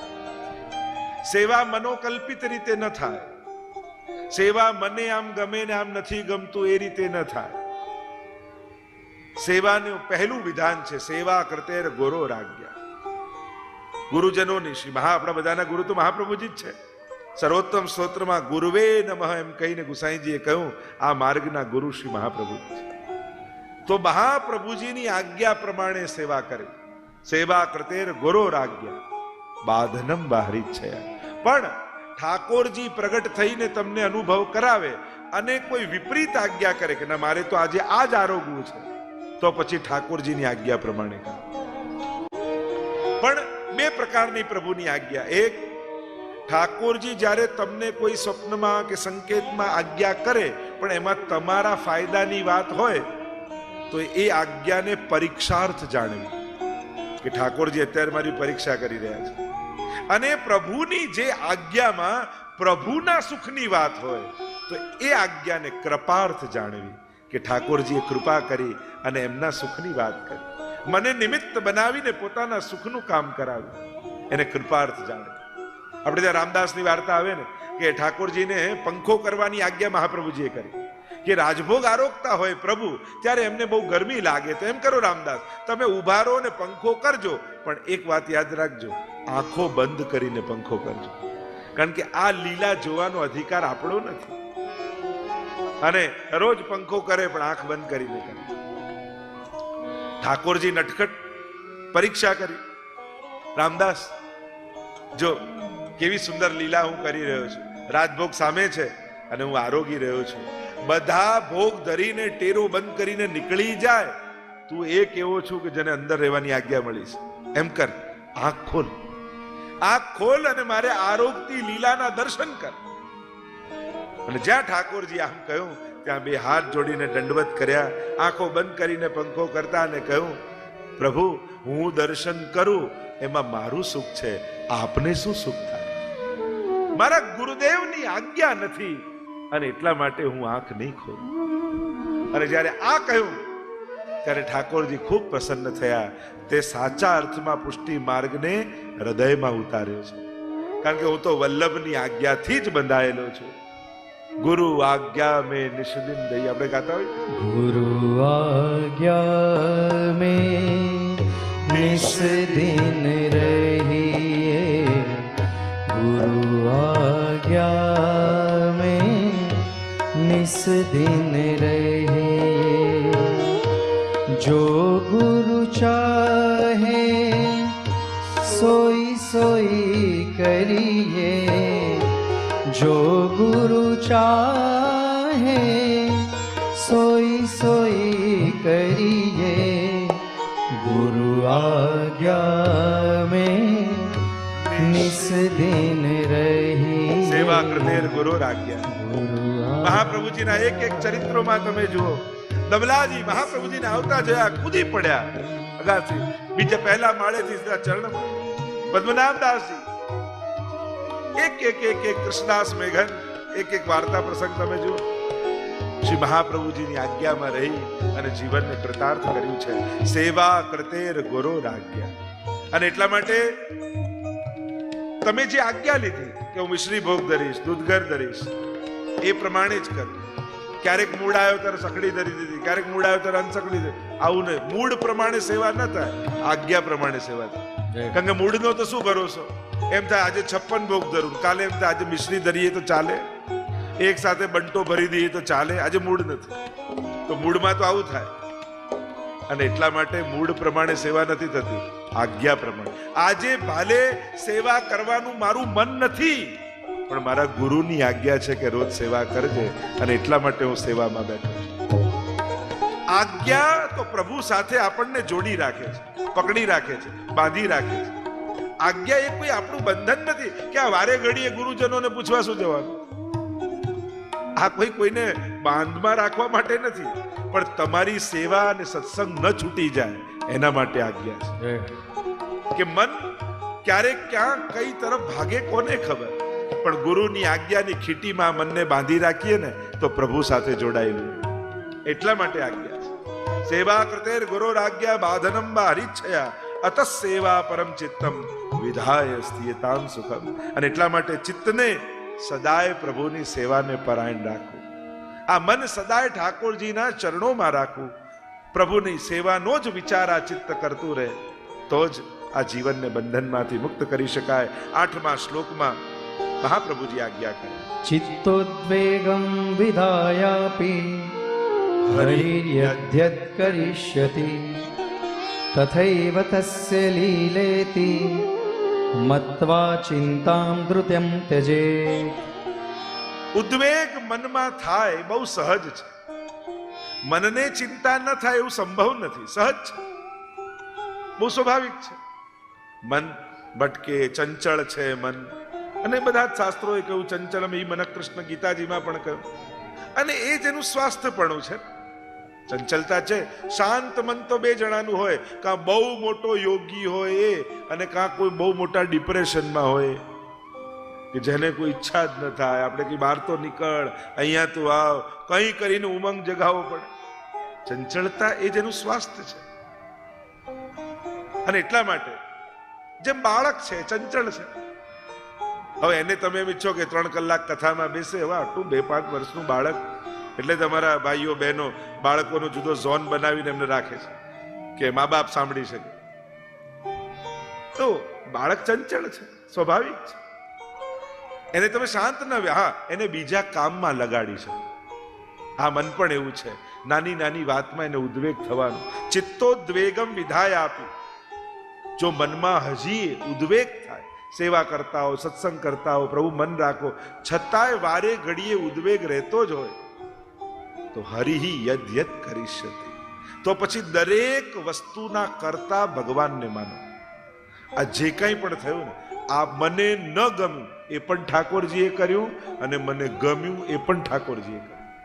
જો ઠાકોરજીને પ્રેમ કરતા હશો ને તો એની કરેલી કોઈ પણ લીલામાં તમને અભાવ નહીં આવે. તમને જો એના મહાત્મ્યનું જ્ઞાન છે, તમે એને પ્રેમ કરો છો, તો જેમ આપણું બાળક બહુ તોફાન કરતું હોય ને, ઘણી વાર અમારી પધરાવણી હોય ને, એટલા તોફાની ઘણા છોકરા હોય ને, તો મા બાપ એમ ના કે તોફાની, મારો દીકરો બહુ એક્ટિવ છે. એ તો અમે જાણીએ છીએ કેટલો એક્ટિવ છે. ભાઈ અમારે એવું તો ના કહેવાય બહુ તોફાની છે, હા બહુ એક્ટિવ લાગે છે. એને દોષ ન દેખાય. એ કોઈ પણ કાર્ય કરતો, ઘણી વાર અમારે કથામાં એવું થાય કે અમે બોલતા હોય ને, બાળક ખોળામાં હોય અને એ રડતું હોય, આમ કરતું, તો માં ડિસ્ટર્બ ના થાય. એનું તો મન ત્યાં જ રહે, એને તો બાળક રમી રહ્યો છે એમ જ લાગે, એને વિક્ષેપ ન પડે. પણ કોઈ કથા કરે આજુબાજુ, એમને વિક્ષેપ લાગે. પણ જેનું બાળક છે એની શરારત, એની ચંચલતા માને વિક્ષેપ નથી કરતી. એના કાર્ય કર્યા જ કરે છે, એનું મન લાગ્યા જ કરે છે. મારું બાળક રમી રહ્યું છે, એમ મારા ઠાકોરજી છે. હું પ્રભુનો છું અને પ્રભુ જે જે કરી રહ્યા છે, આ જે થઈ ઘટનાઓ રૂપે જોશો જીવનને તો સુખ દુઃખ થશે, લીલા રૂપે જોશો તો આનંદ થશે. યદ યદ કરીષ્યતિ, આ બધું ઠાકોરજી કરી રહ્યા અને તથૈવ તસ્ય લીલેતિ, આ બધી ઠાકોરજીની લીલા છે. એમ જ્યારે મનમાં વિચારશો ને, મત્વા ચિંતામ ધૃતમ ત્યજે, અને આમ વિચાર કરી બધી ચિંતાઓને મૂકી દો. કારણ તમે ચિંતા કરવા માટે જ ખાલી સમર્થ છો. જેની ચિંતા કરો છો એના ભાગ્યને બદલવા તમે સમર્થ નથી, એના સ્વભાવને બદલવા સમર્થ નથી, એના કર્મને બદલવા તમે સમર્થ નથી. બધી જ રીતે અસમર્થ છો. સામર્થ્ય શું છે? બસ આનું શું થશે. ઘણાને તો ટીવીના સિરિયલની વહુની ચિંતા રહે આખો દિવસ. અરે પોતાના વહુની કરને આટલી તો સંબંધ સુધરી જશે, પણ એની થાય કે એનું શું થશે. એનું તો જે ડાયરેક્ટર નક્કી કરશે ને થશે. એમ જ આપણા જીવનનો ડાયરેક્ટર જે નક્કી કરશે ને એ જ થવાનું છે. પ્રભુ આ જે લીલા કરી રહ્યા છે, તથૈવ તસ્ય લીલેતિ, આ બધી એની લીલા છે. અને આનંદસ્ય હરેર લીલા, પ્રભુ તો આનંદથી ખેલી રહ્યા છે. એને કોઈ રાગ દ્વેષ થોડી છે કે આને દુઃખી કરવું, આને શું કર્યું. આપણે એટલા બધા મહત્વના ખરા કે આટલા અબજો લોકોમાં ભગવાન ગોલોક ધામમાંથી સીધા આપણા પર નજર રાખીને કે આને તો દુઃખી જ કરવું છે. આવું કરું ના. પ્રભુએ તો ઓટો પાયલોટ પર, ઓટો મોડ પર આખી દુનિયા મૂકેલી છે. જન્મે છે, ચાલે છે. જ્યારે વિશ્વરૂપ દર્શન કરે, વિરાટ સ્વરૂપનું દર્શન, કેવું બધું ઘટી રહ્યું છે. પ્રભુને ક્યાંય કોઈ ઇન્ટેન્શન થોડી છે. આ તો ઓટો પાયલોટ, ઓટો મોડ પર ચાલે છે બધું. સર્જન, પાલન, વિસર્જન, આ બધું જ ચાલી રહ્યું છે. ક્યાંય કોઈ ઇન્ટેન્શન સાથે તો પ્રભુ તો ખેલી કર્યા છે. વેદાંત એમ કહે છે આ લીલા છે ભગવાન, અને લીલા છે. અને લીલા રાગ દ્વેષ સાથે ન થાય, કેવલ આનંદ સાથે. એક નાનકડું બાળક જેમ રમતું હોય, એ રમવામાં કોઈ ઇન્ટેન્શન થોડી હોય, ખેલી રહ્યો છે એના આનંદ માટે. ઘણી વાર આપણને આમાં શું મજા આવતી હશે એને, ખાલી બોલ દિવાલ પર મારે, પાછું પકડે દિવાલ પર મારે. લોજિકલી વિચાર તો આમાં શું મજા આવે.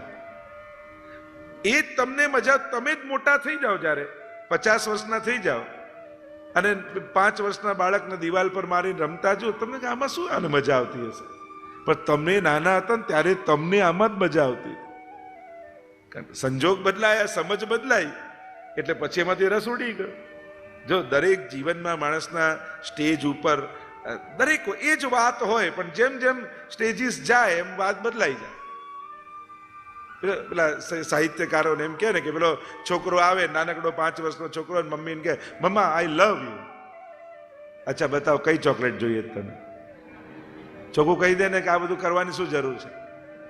એ જ પાછો 25 વર્ષનો થાય, મમ્મા આઈ લવ યુ. કઈ છોકરી છે બતાવો, કાલ લેતો આવજો. પાછો લગ્ન થાય એટલે પછી એમ કે મમ્મા આઈ લવ યુ. કેમ આજે એને શું હેરાન કર્યો તને. એમ દરેક ઘટના, આવું તો બહુ લાંબુ છે, બધે વિસ્તાર નથી કરતો, પણ દરેક વખતે વ્યક્તિની અભિવ્યક્તિ એની જુદી ભાવનાઓને પ્રસ્તુત કરે છે. બસ જગતમાં આજ તથૈવ તસ્ય લીલેતિ મત્વા ચિંતામ ધૃતમ તજે, આ એની લીલા છે. અને જ્યારે એ ભાવથી તમે જુઓ ને તો દરેક વખતે તમને એનો આનંદ આવે. જેમ કોઈ મેચ તમે જોતા હો અને મેચમાં તમે કોઈ પક્ષે ન હો, ત્યારે તમે ખેલાડીની હોશિયારીને વખાણ કરો છો. અને જ્યારે કોઈ પક્ષે જતા રહો છો ને, પછી તમારા ફેવરેટ ખેલાડી ભૂલ પણ કરે ને તો એમ થાય આને જાણી કરીને કરી લાગે જો, બાકી આ કરે નહીં આમ, કારણ કે તમને પક્ષપાત છે. પણ જ્યારે બીજા કોઈ 2 દેશ રમતા હોય ત્યારે તમે ક્રિકેટને વખાણો, યા ફૂટબોલ જોતા તો ફૂટબોલને વખાણો કે આણે આ સરસ કિક કરી, આ સારું કોર્નર કર્યું, સારું ગોલ કર્યો. પછી એ રમતને વખાણો છો, પછી કોઈ ખેલાડીને નથી વખાણતા, કોઈ ટીમને નથી વખાણતા. મહાપ્રભુજી કહે બસ એ જ, કોઈ ટીમમાં ન જઈશ, તું આ દુનિયાની રમતને જોયા કર, અને જોતો રહીશ તો જે સારું કરશે એને વખાણતો એ તું જઈશ. તને ગમશે, ભૂલ થશે તો શીખવાય મળશે, સમજવાય મળશે, પણ રાગ દ્વેષથી મુક્ત થઈ જઈશ. તથૈવ તસ્ય લીલેતિ મત્વા ચિંતામ ધૃતમ તજે, એની લીલા છે એમ કહીને મહાપ્રભુજી આગળ આજ્ઞા કરે. તસ્માत् સર્વાત્મના નિત્યમ શ્રી કૃષ્ણ શરણમ મમ વદદ્ભિરેવ સતતમ સ્થેયમિત્યેવ મે મતિઃ. મહાપ્રભુજી છેલ્લી સંજીવની બૂટી માનું આપતા કહે કે આ બધું રહે છે જ, ચિંતા છે જ, શરણાગત થયો છું. છેલ્લો ઉપાય તસ્માત સર્વાત્મના નિત્યમ શ્રી કૃષ્ણ શરણમ મમ. છેલ્લો ઉપાય એ છે જે તારાથી થઈ શકે એવો છે, કારણ કે સમજ કેળવવી અઘરી છે, સાધનો કરવા સહેલા છે. અને જો સમજ ન કેળવી શકીએ તો ગુરુજનો સાધનો આપે. ચાલ એમ કર, સર્વાત્મ ભાવે જે કાંઈ છે એ પ્રભુનું છે, જે છે પ્રભુ છે, જે મળ્યું છે પ્રભુ રૂપ છે. સર્વાત્મ ભાવ ધારણ કરી શ્રી કૃષ્ણ શરણમ મમ આ મંત્રનો વદત પીરેવ સતતમ સ્થેમિત્તે મે મતિ, અખંડ આનો તું જાપ કર, સમજની સાથે, વિચારની સાથે. જો આ મંત્રો છે ને એ કોઈ અક્ષરો નથી, એ જીવનની સૌથી મોટી સૂઝ છે. ભગવાન મારું શરણ છે, શ્રી કૃષ્ણ મારું શરણ છે. આ કોઈ અક્ષરો નથી, આ સૂઝ છે.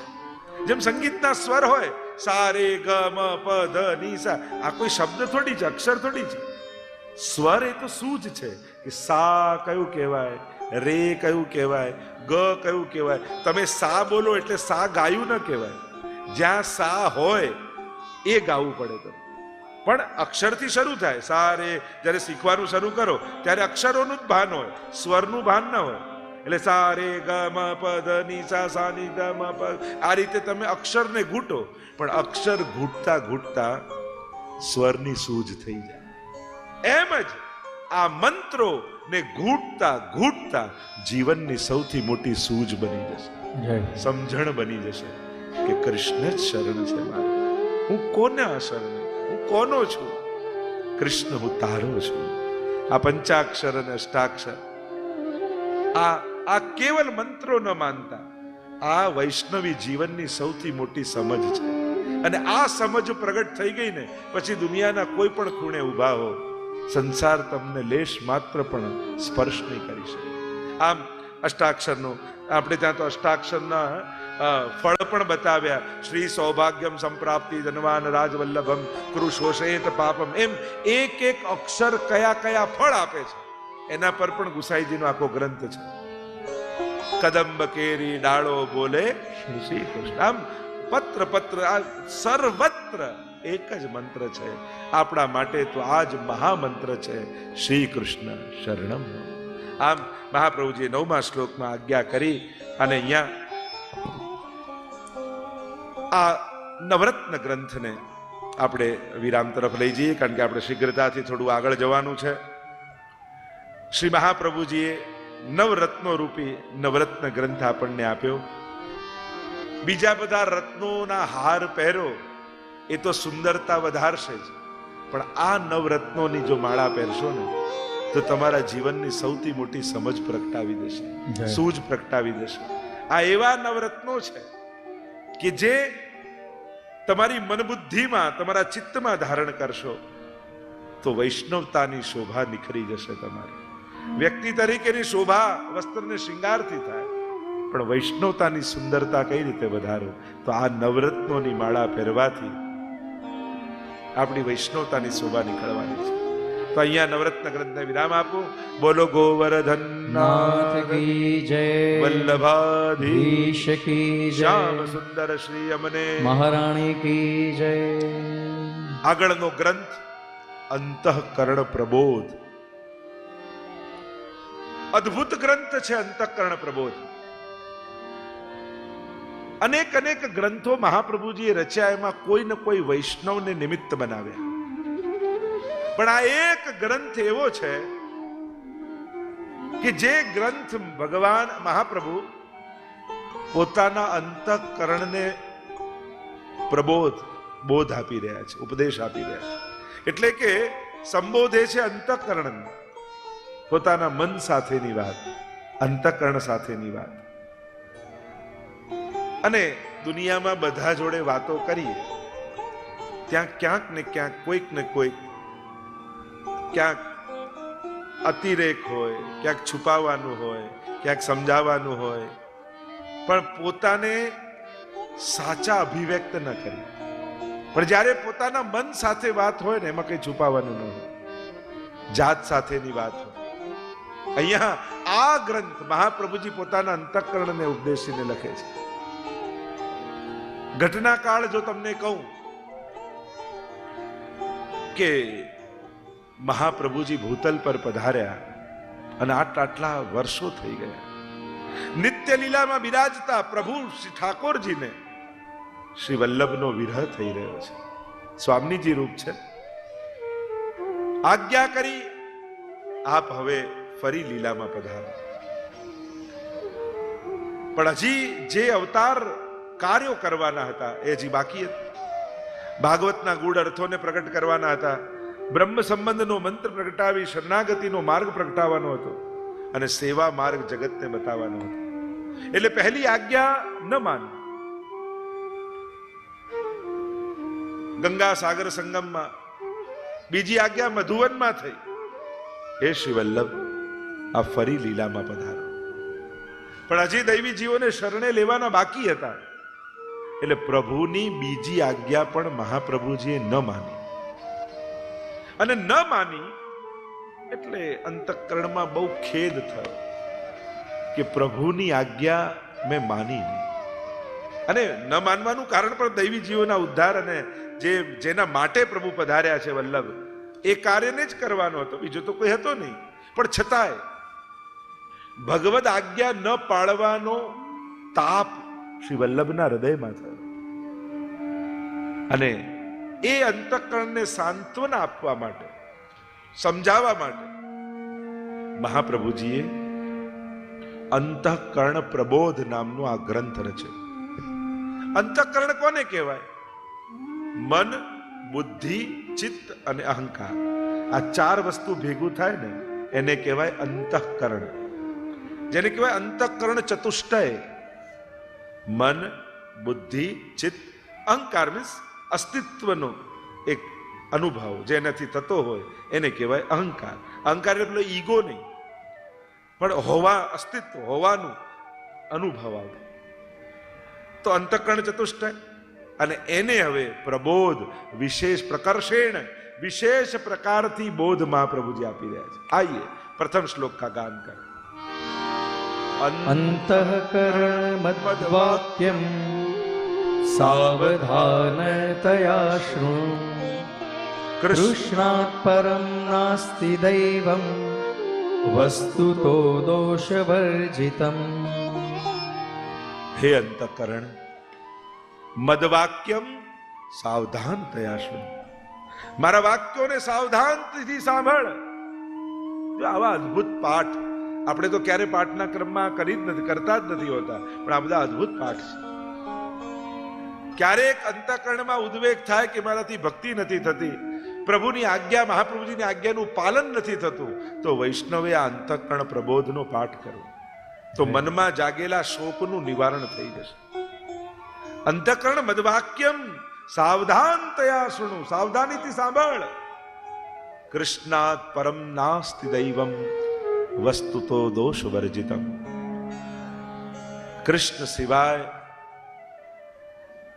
દોષ વગરનું દૈવી બીજું કોઈ નથી.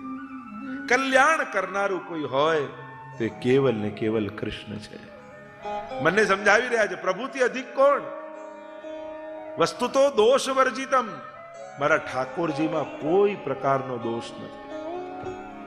ઠાકોરજીમાં દોષ દેખાય તે આપણી બુદ્ધિનો પ્રશ્ન છે, ભગવાનના સામર્થ્ય કે લીલાનો નહીં. દોષ વર્જિતમ. ઠાકોરજીમાં દોષ જોવો એ અપરાધ છે. આપણે ત્યાં તો વાર્તા સાહિત્યમાં પણ પ્રસંગ આવે ને પેલી રાણીનો, કે બધા વસ્ત્રો જતા રહ્યા અને કાંઈ ન રહ્યું. ઠાકોરજી આવી રમત કરી અને પરમાનંદ દાસજી બાજુમાં બેઠા હતા અને કીર્તન ગાતા હતા, કોન યહ ખેલવે કી બાની. પ્રભુ આ રીતે કઈ રમાતું હશે? પેલી ચાદર ઓઢીને આવીને તમે તો આવી હાલત કરી નાખી. અને ત્યારે મહાપ્રભુજીએ કહ્યું, એસો નહીં કહેવું, કોન યહ ખેલવે, એસે કહેનો ભલી યહ ખેલવે કી બાની. પ્રભુ આપની તો દરેક રમતમાં કંઈક આનંદ છે, કંઈક સરસ પડવું છે. આપે એનું કલ્યાણ જ વિચાર્યું છે.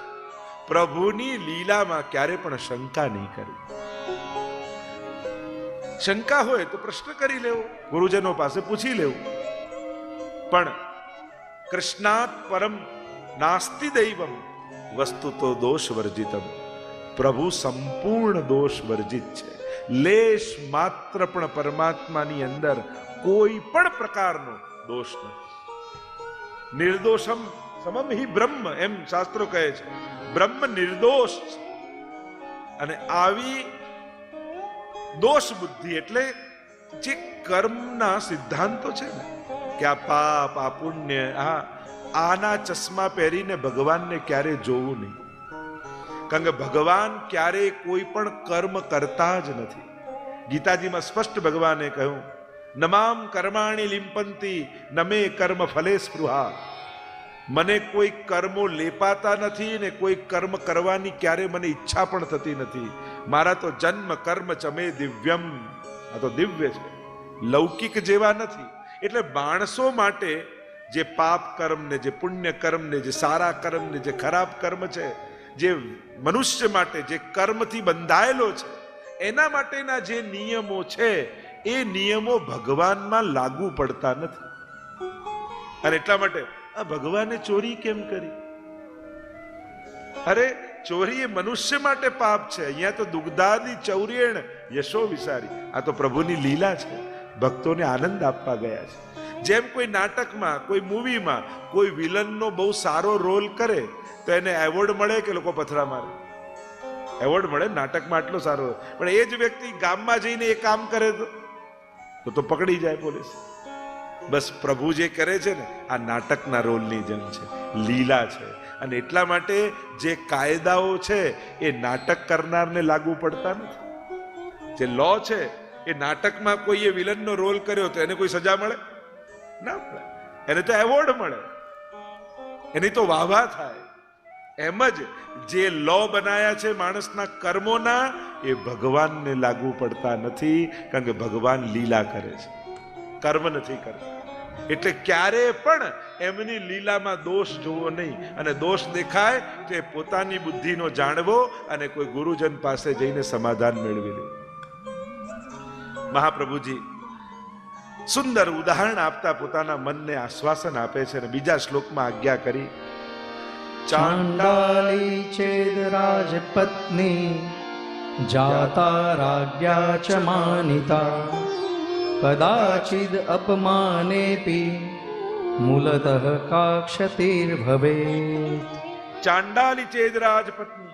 મહાપ્રભુજી સમજાવે કે જેમ એક રાજા ઘોડા પર ફરવા માટે નીકળ્યો નગરમાં, અને એક ચાંડાલી સ્ત્રી, સાવ ચાંડાળ ના કુળની એ સ્ત્રી, જે પાપ કર્મ કરનારા હોય એવાની સ્ત્રી, અને એ રાજાને ગમી ગઈ. અને ગમી ગઈ એટલે કહ્યું કે મારે તારી જોડે લગ્ન કરવા છે. અને એને પરણી ગયો. પરણી ગયો તો એ રાણી બની ગઈ. સાવ જેને કોઈ ક્યાં ઘરમાં ઘૂસવા ન દે, કોઈ સારા પ્રસંગે ને, કારણ કે એવા પાપ કર્મમાં રત એવી સ્ત્રી.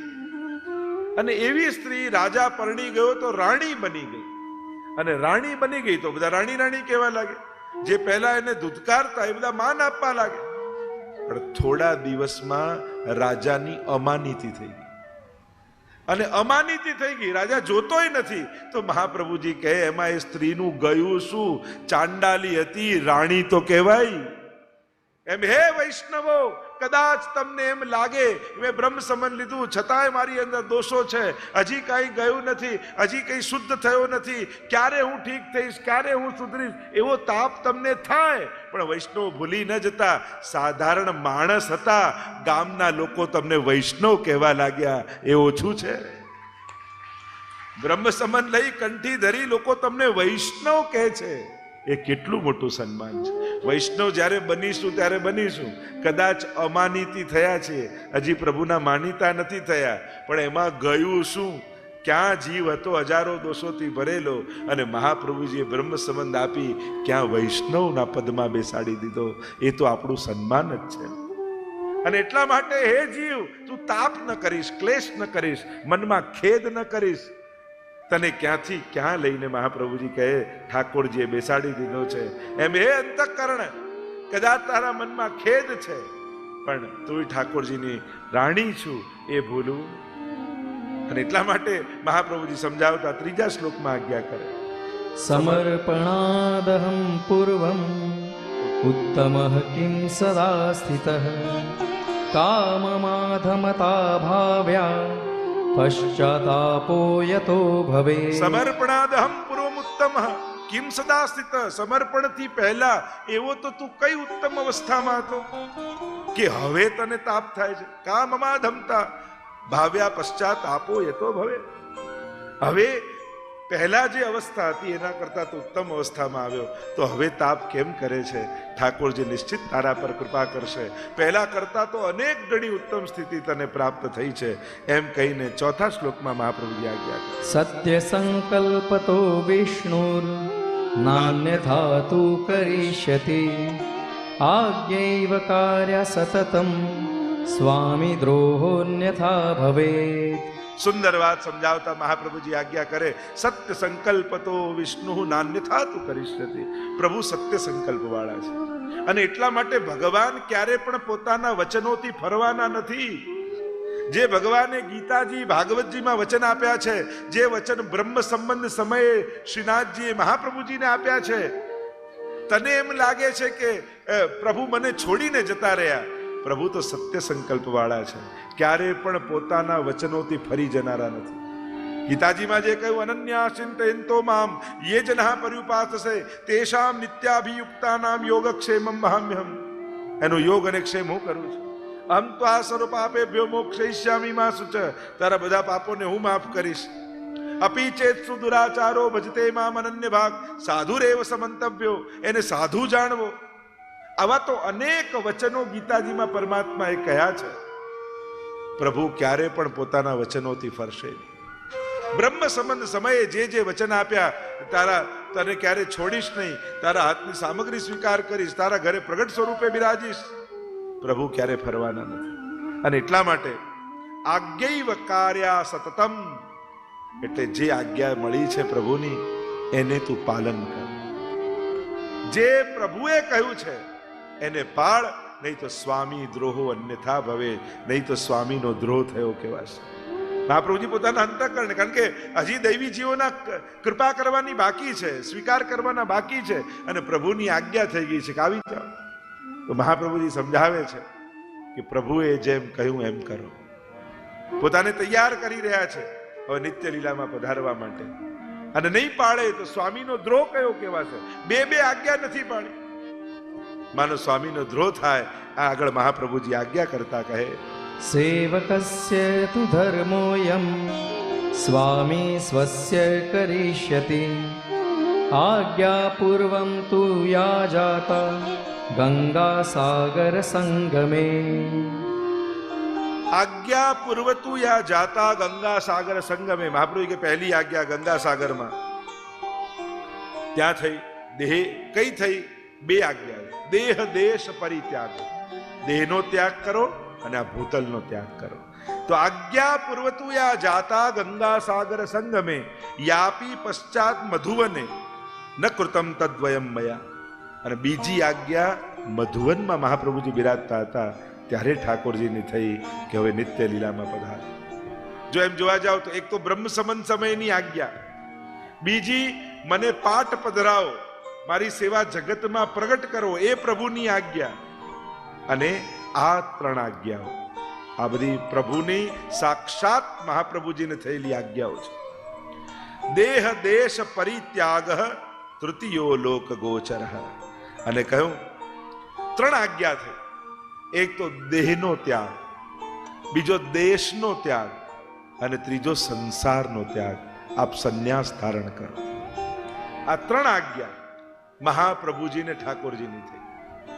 તો ત્રણ વાર આજ્ઞા જુદા જુદા સ્થાનોમાં થઈ. મહાપ્રભુજીએ બે આજ્ઞા ન માની અને હવે ત્રીજી આજ્ઞા થઈ એટલે મહાપ્રભુજી સંન્યાસ ગ્રહણ કરે છે, ત્રિદંડી સંન્યાસ. 40 દિવસ સુધી મૌન વ્રત ધારણ કરી ગંગાજીના તટ ઉપર એક કોપીને ધારણ કરીને મહાપ્રભુજી બિરાજ્યા છે, મૌન લઈને. અને રથયાત્રાના દિવસે મહાપ્રભુજી નિત્ય લીલામાં પધારે છે. આખું જીવન ચરિત્રમાં વર્ણન આવે છે. તો દેહ ત્યાગ, ક્યાં દેહનો ત્યાગી, બીજો દેશ ત્યાગ અને ત્રીજો સંસારનો ત્યાગ, સંન્યાસ. આમ ત્રણેય પ્રકારની આજ્ઞા થઈ. પશ્ચાતાપ કથમ તત્ર સેવકોહમ ન ચાન્યતા. અને હું સેવક છું, હું દાસ છું, અને એટલા માટે મને પશ્ચાતાપ ન થવો જોઈએ, મને તાપ ન થવો જોઈએ. કારણ કે સ્વામીની આજ્ઞાને પાળવું એમાં તો આનંદ હોય સેવક માટે. જો સાચા સેવક ધર્મ હોય તો ગમતી હોય કે ન ગમતી હોય, પણ મારા માલિકની પ્રસન્નતા છે, એની પ્રસન્નતા જોઈને એ આજ્ઞાને પાલન કરવી એ જ સેવકનો ધર્મ છે. અને એટલા માટે મહાપ્રભુજી અંતઃકરણને કહે છે, આવો પશ્ચાતાપ ન કરવો જોઈએ કે મેં પ્રભુની આજ્ઞા ન માની. કારણ એમને જ આજ્ઞા આપી હતી ને સેવક ધર્મ નિભાવતો હતો એમ વિચારવું. એમ મહાપ્રભુજી કહે 7મા શ્લોકમાં મહાપ્રભુજી સમજાવતા આજ્ઞા કરે. પશ્ચાતાપ કથમ તત્ર સેવકોહમ ન ચાન્યથા લૌકિક પ્રભુવત કૃષ્ણો ન દ્રષ્ટવ્ય કદાચન. પ્રભુ કૃષ્ણને મહાપ્રભુજી સમજાવે છે, ક્યારે પણ લૌકિક સ્વામી જેવા નહીં ગણવા. લૌકિક સ્વામી હોય કેવલ પોતાના સુખનો વિચાર કરી અને સેવકને રાખતો હોય છે, પણ ઠાકોરજી આવા લૌકિક સ્વામી જેવા નથી, પરમ અલૌકિક છે. ભક્તના સુખનો વિચાર કરી, ભક્તના કલ્યાણનો વિચાર કરીને જ ઠાકોરજી કોઈ આજ્ઞા કરતા હોય છે. લૌકિક સ્વામી હોય ને કેવલ પોતાના સુખને કેન્દ્રમાં રાખે, એની ઈચ્છા, એનો સમય, એનો ટાઈમ, એનો સ્થાન અને આજ્ઞા કરે. ઠાકોરજી લૌકિક સ્વામી જેવા નથી, એ તો પરમ અલૌકિક છે. અને એટલા માટે ક્યારે પણ લૌકિક ભાવ પ્રભુમાં નહીં કરવો. જેમ લોકો માટે કહીએ ને, ઓ આમ ન કર્યું એટલે કદાચ રિસાઈ ગયા, આમ ન કર્યું તો ખીજાઈ ગયા, એમ ઠાકોરજીમાં લોકો એમ વિચાર, આજે આ ન કર્યું ને એટલે ઠાકોરજી નારાજ થઈ ગયા છે. અરે પ્રભુ આવા નથી. લોકો તો નાની નાની બાબતમાં, આ દૂધની કટોરી આજે ભૂલી ગયો, ચોક્કસ મારું કંઈક ખરાબ થશે. અરે ઠાકોરજી કટોરી બદલામાં તમારું બગાડ. અરે આવું તો માણસે ના કરે. તમે એમ વિચારવા જાઓ, કોઈને એક દૂધની વાટકી ના આપે એટલે તમારું બગાડી નાખે, આવું તો માણસે ના કરે. તો આપણા પુષ્ટિ પુરુષોત્તમ આવું કરે? ક્યારે ન કરે. એમને ક્યારે લૌકિક છે. એટલે તમારી નાનકડી ભૂલની કોઈ મોટી સજા આપે, આવું દેવતાઓમાં હોય, ઠાકોરજીમાં ન હોય. એટલે પ્રભુ પ્રત્યે ક્યારે પણ આવો ભય નહીં રાખો કે પ્રભુ મારું ક્યારેક અહિત કરી નાખશે. આપણે જીવનમાં એટલા પાપ કરી જ નથી શકતા કે જે કૃપાને આડે આવી જાય. પ્રભુની કૃપા તો બહુ મોટી છે, ખૂબ મોટી છે. કોઈ એવું કહી જ ના શકે કે મેં જીવનમાં એટલા પાપ કર્યા કે મારા પર કૃપા થઈ જ ના શકે. પ્રભુ કે મારી કૃપા તો અનંત ગણી વિશાળ છે, તું એટલા જીવનમાં પાપ ઈચ્છે તોય કરી શકતો નથી. આમ લૌકિક સર્વ સમર્પિતમ ભક્ત્યા કૃતાર્થોસી સુખી ભવ. મહાપ્રભુજી સુખી થવાનો મંત્ર આપે છે. પકડી રાખીશ તો દુખી રહીશ, ધરી દઈશ તો સુખી થઈ જઈશ. સર્વ સમર્પિતમ ભક્ત્યા, સર્વનું સમર્પણ કરી દે અને કૃતાર્થોસી સુખી ભવ, આશીર્વાદ આપે છે. ભવ થા, સુખી થા. સર્વ વસ્તુનું સમર્પણ કરીને તું સુખી થઈ જાય. પોતાની હમતા મમતા ખસેડી ઠાકોરજીનું માલિકપણું માનીશ ને તો જ સુખી થવાનો આ એકમાત્ર ઉપાય છે. કારણ કે ત્યાગે સ્વાગે ત્યાગાત શાંતિર ભવિષ્યતિ. ગીતાજીમાં કહ્યું ત્યાગથી જ શાંતિ આવે. અને ત્યાગ એટલે વસ્તુને છોડી દેવું પુષ્ટિ માર્ગમાં નથી. ત્યાગ એટલે વસ્તુને પ્રભુના ચરણોમાં ધરી દેવી. વસ્તુથી ભાગવું નથી, વસ્તુથી બચવું નથી, પણ એ વસ્તુને પ્રભુને ધરી એનો પ્રસાદ બનાવીને એનો ઉપયોગ કરવો છે. ભોગવવું નથી, ભોગ ધરવું છે. બસ આ જ ફરક છે. એક ભોગવવાની વૃત્તિ વાળો હોય, એક ભોગ ધરવાની વૃત્તિ વાળો. છોડો તો સારું. પેલા એક શિષ્યની ગુરુની કથા આવતી ને કે ગુરુ અને શિષ્ય જતા હતા વનમાંથી, અને વનમાંથી ગામમાં પહોંચવાનું હતું અને સાંજ પહેલા પહોંચી જવાનું હતું. અને ગુરુજી ક્યાંક ઊભા રહ્યા તો એમના હાથમાં સોનાની ઈંટ એમને દેખાઈ. અને જોયું કે આ તો સોનાની ઈંટ છે. જોયું કે શિષ્ય જોતો તો નથી ને, કારણ કે એની આગળ ત્યાગનો ઉપદેશ હું આપું છું ને હું લઉં એની સામે તો કેવું લાગે. અને એટલા માટે છાનામાના ઈંટ લીધી ને અંદર મૂકી દીધી ઝોલીમાં. અને ઝોલીમાં મૂકી દીધી અને શિષ્યને કહેવા લાગે, ચલ ચલ ચલ ચલ, અંધારું થાય એ પહેલા આપણે ગામમાં પહોંચી જઈએ, ચલ જલ્દી ઉતાવળે ચાલ, કેમ ધીમો ધીમો ચાલે જલ્દી. એટલે શિષ્યને થયું કે ક્યારે અમને તો ઉતાવળ થઈ નથી, ગામમાં પહોંચીને કરશે શું? આવી ઉતાવળ કેમ આવે છે? આવી ચિંતા એમના ચહેરા પર કેમ દેખાય છે? ચોક્કસ કંઈક ગડબડ છે. અને ક્યાંક થોડો સમય થયો કે અહીંયા અલ્પાહાર કરી લઈએ, ઝોલો મૂક્યો ને અલ્પાહાર કરવા ફળાદી લેવા માટે ગુરુજી ગયા અને એને ઝોલી ચકાસી, શિષ્ય સોનાની ઈંટ નીકળી અને સમજાયું કે આ ચિંતા આની થઈ છે. આજ સુધી ક્યારે ઉતાવળ નહીં ગામમાં પહોંચવાનું, ને આજે આટલું લઈને ફેંકી દીધું. ગુરુ અલ્પાહાર કરીને આવ્યા, ઝોલો લીધો, ચાલ જલ્દી જલ્દી જલ્દી આપણે પહોંચી જઈએ ગામમાં. ગુરુજી ચિંતા તો ત્યાં જ ફેંકી દીધી, હવે કોઈ ઉતાવળ નથી. કેમ, શું કર્યું? આ ઈંટ હતી ને મૂકી દીધી, જેને કારણે ઉતાવળ થતી હતી એ તો હું ત્યાં જ ફેંકીને આવી ગયો. ત્યાગાત શાંતિ ભવિષ્યથી, કહ્યું કે હવે કોઈ ઉતાવળ નથી, અહીંયા જ રોકાઈ જઈએ. મૂળ વાત એ જ છે, ચિંતા શેની થાય છે? બીજાના ઘરમાં કઈ પડ્યું હોય એની થાય?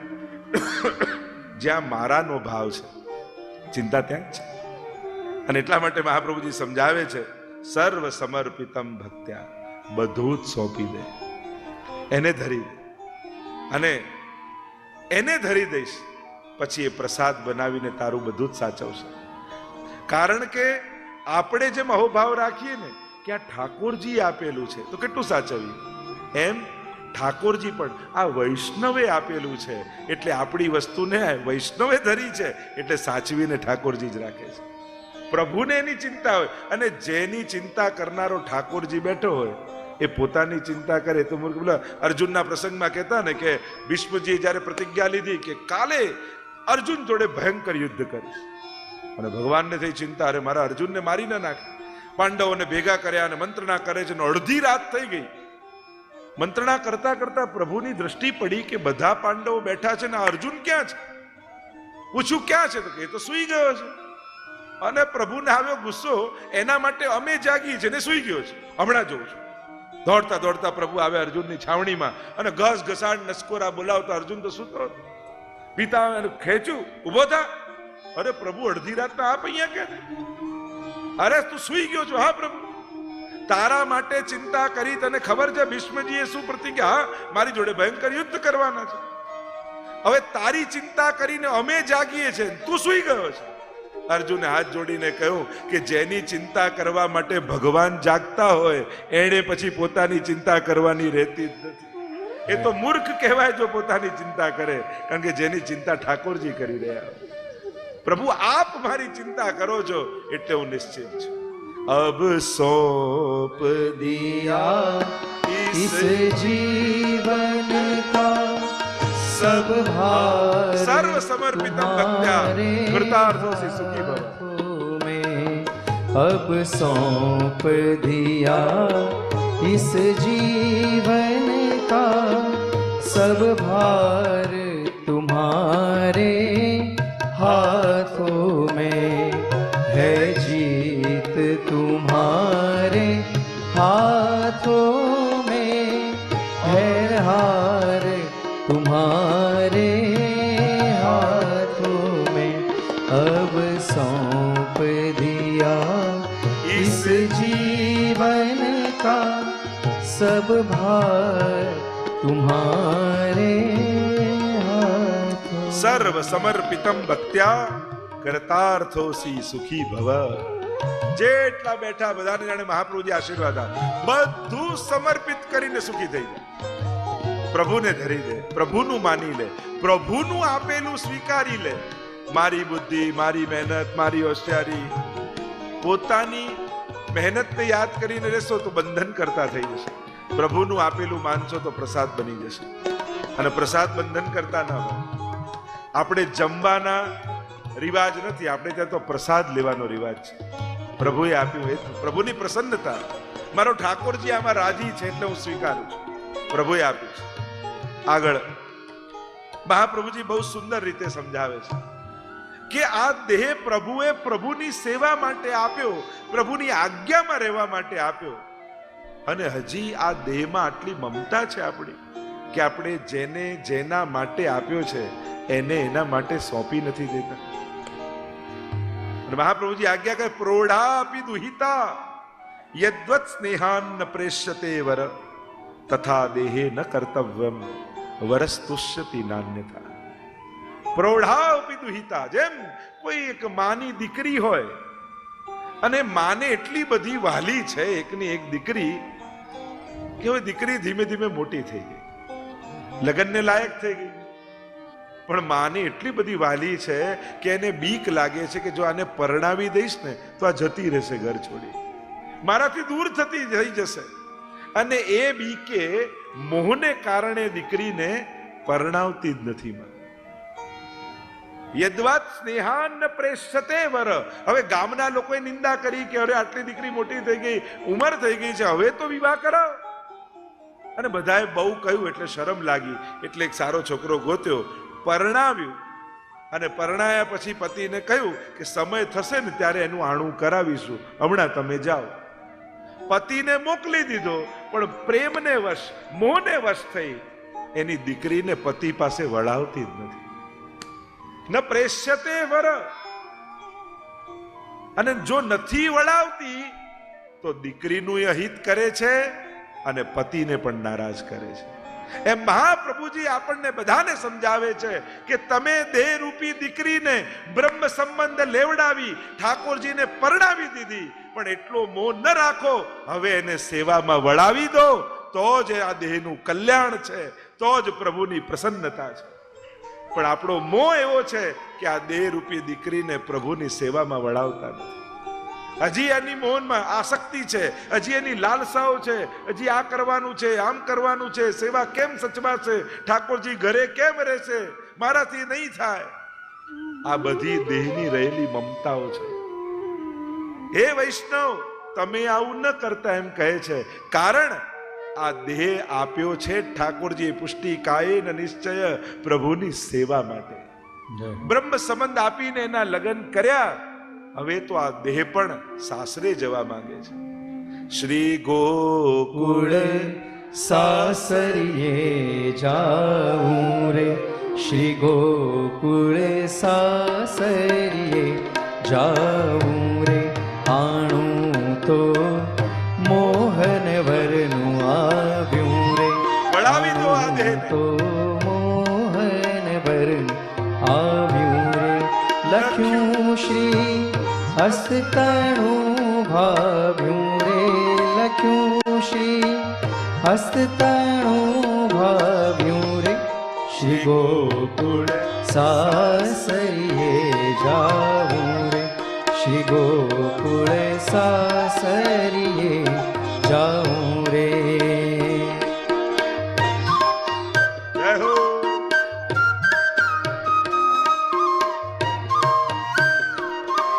બ્રહ્મ સંબંધ લીધું, હાથમાં તુલસી દળ લીધા, પ્રતિજ્ઞાઓ સંકલ્પો આપ્યા, મહાપ્રભુજી હસ્તમેળાપ કરાવ્યો. હવે આ દેહરૂપી દીકરીને ઘરે ન રાખશો, પ્રભુની સેવામાં સોંપી દો. જાવું છે મારે લટકે ને મટકે રે, જાવું છે મારે લટકે ને મટકે રે, મોહન વરે જોઈ જોઈ મન અટકે રે, મોહન વરે જોઈ જોઈ મન અટકે રે, પાયે તે ને પુરિયા ઠમકે રે, પાયે તે ને પુરિયા ઠમકે રે, શ્રી ગોકુળ સાસરિયે જાઉં રે, શ્રી ગોકુળ સાસરિયે જાઉં રે, કે આભરણ પહેર્યા છે અંગે. આભરણ કયા છે? આ 16 ગ્રંથ, એ જ આપણા શણગાર છે. જય હો. કે આભરણ પહેર્યા છે અંગે રે, સખી જન શોભે છે સંગે રે, સખી જન શોભે છે સંગે રે, મોહન વર જોઈ જોઈ મન રંગે, મોહન વર જોઈ જોઈ મન રંગે, શ્રી ગોકુળ સાસરિયે जाऊं रे श्री गोकुल सासरिए जाऊं रे। जय हो।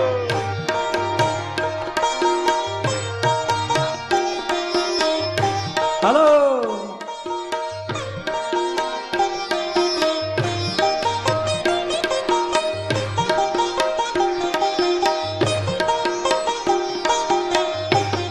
વાટલડી જુએ છે વાલો રે વાટલડી જુએ છે વાલો રે સખી જન વહેલેરા ચાલો રે સખી જન વહેલેરા ચાલો નૈણા ભરી પ્રીતમજી નિહાળો નૈણા ભરી પ્રીતમજી નિહાળો શ્રી ગોકુળ સાસરિએ જાઉં રે શ્રી ગોકુળ સાસરિએ જાઉં રે।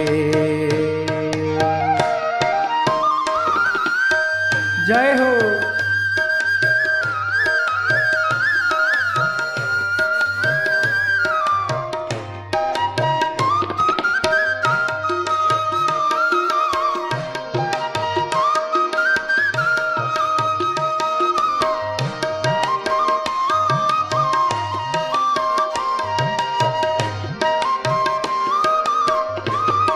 सखी मारे अवसर रूढ़ो रे सखी मारे अवसर रूढ़ो अविचल अखंड पैर्यो चूड़ो रे अविचल अखंड पैर्यो मारे श्री गोकुलपति वर रूढ़ो मारे श्री गोकुलपति वर रूढ़ो श्री गोकुल सासरिए जाऊं रे श्री गोकुल सासरिए जाऊं रे आणु तो मोहन वरन आव्यूं रे आणु तो मोहन वरन आव्यूं रे लख्यूं श्री हस्ततणु भाव्यूं रे लख्यूं श्री हस्ततणु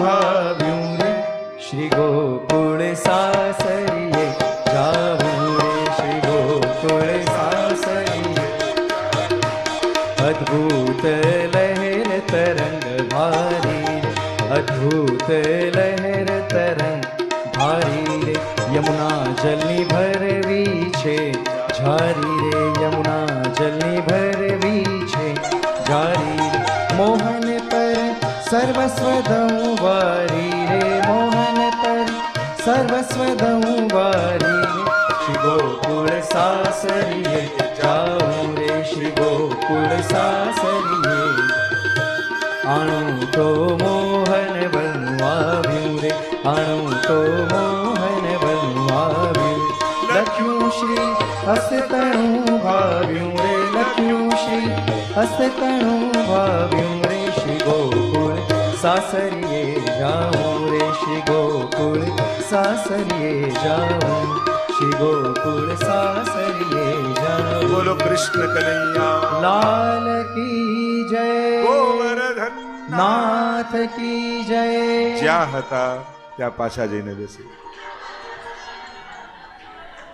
શ્રી ગોકુળ સાસરીએ આપણે ફૂલ ભાગ કરવાનો છે जाऊं रे શ્રી ગોકુળ સાસરીએ જાઉં श्री गोकुल सासरिए जाऊं रे आणु तो मोहन वरनु आव्यूं रे आणु तो मोहन वरनु आव्यूं લખ્યું श्री હસ્તતણુ ભાવ્યું રે लख्यूं श्री हस्ततणु भाव्यूं रे श्री गोकुल सासरिए जाऊं। प्रोढ़ा विदुहिता यद्वत् स्नेहा न प्रेष्यते वरे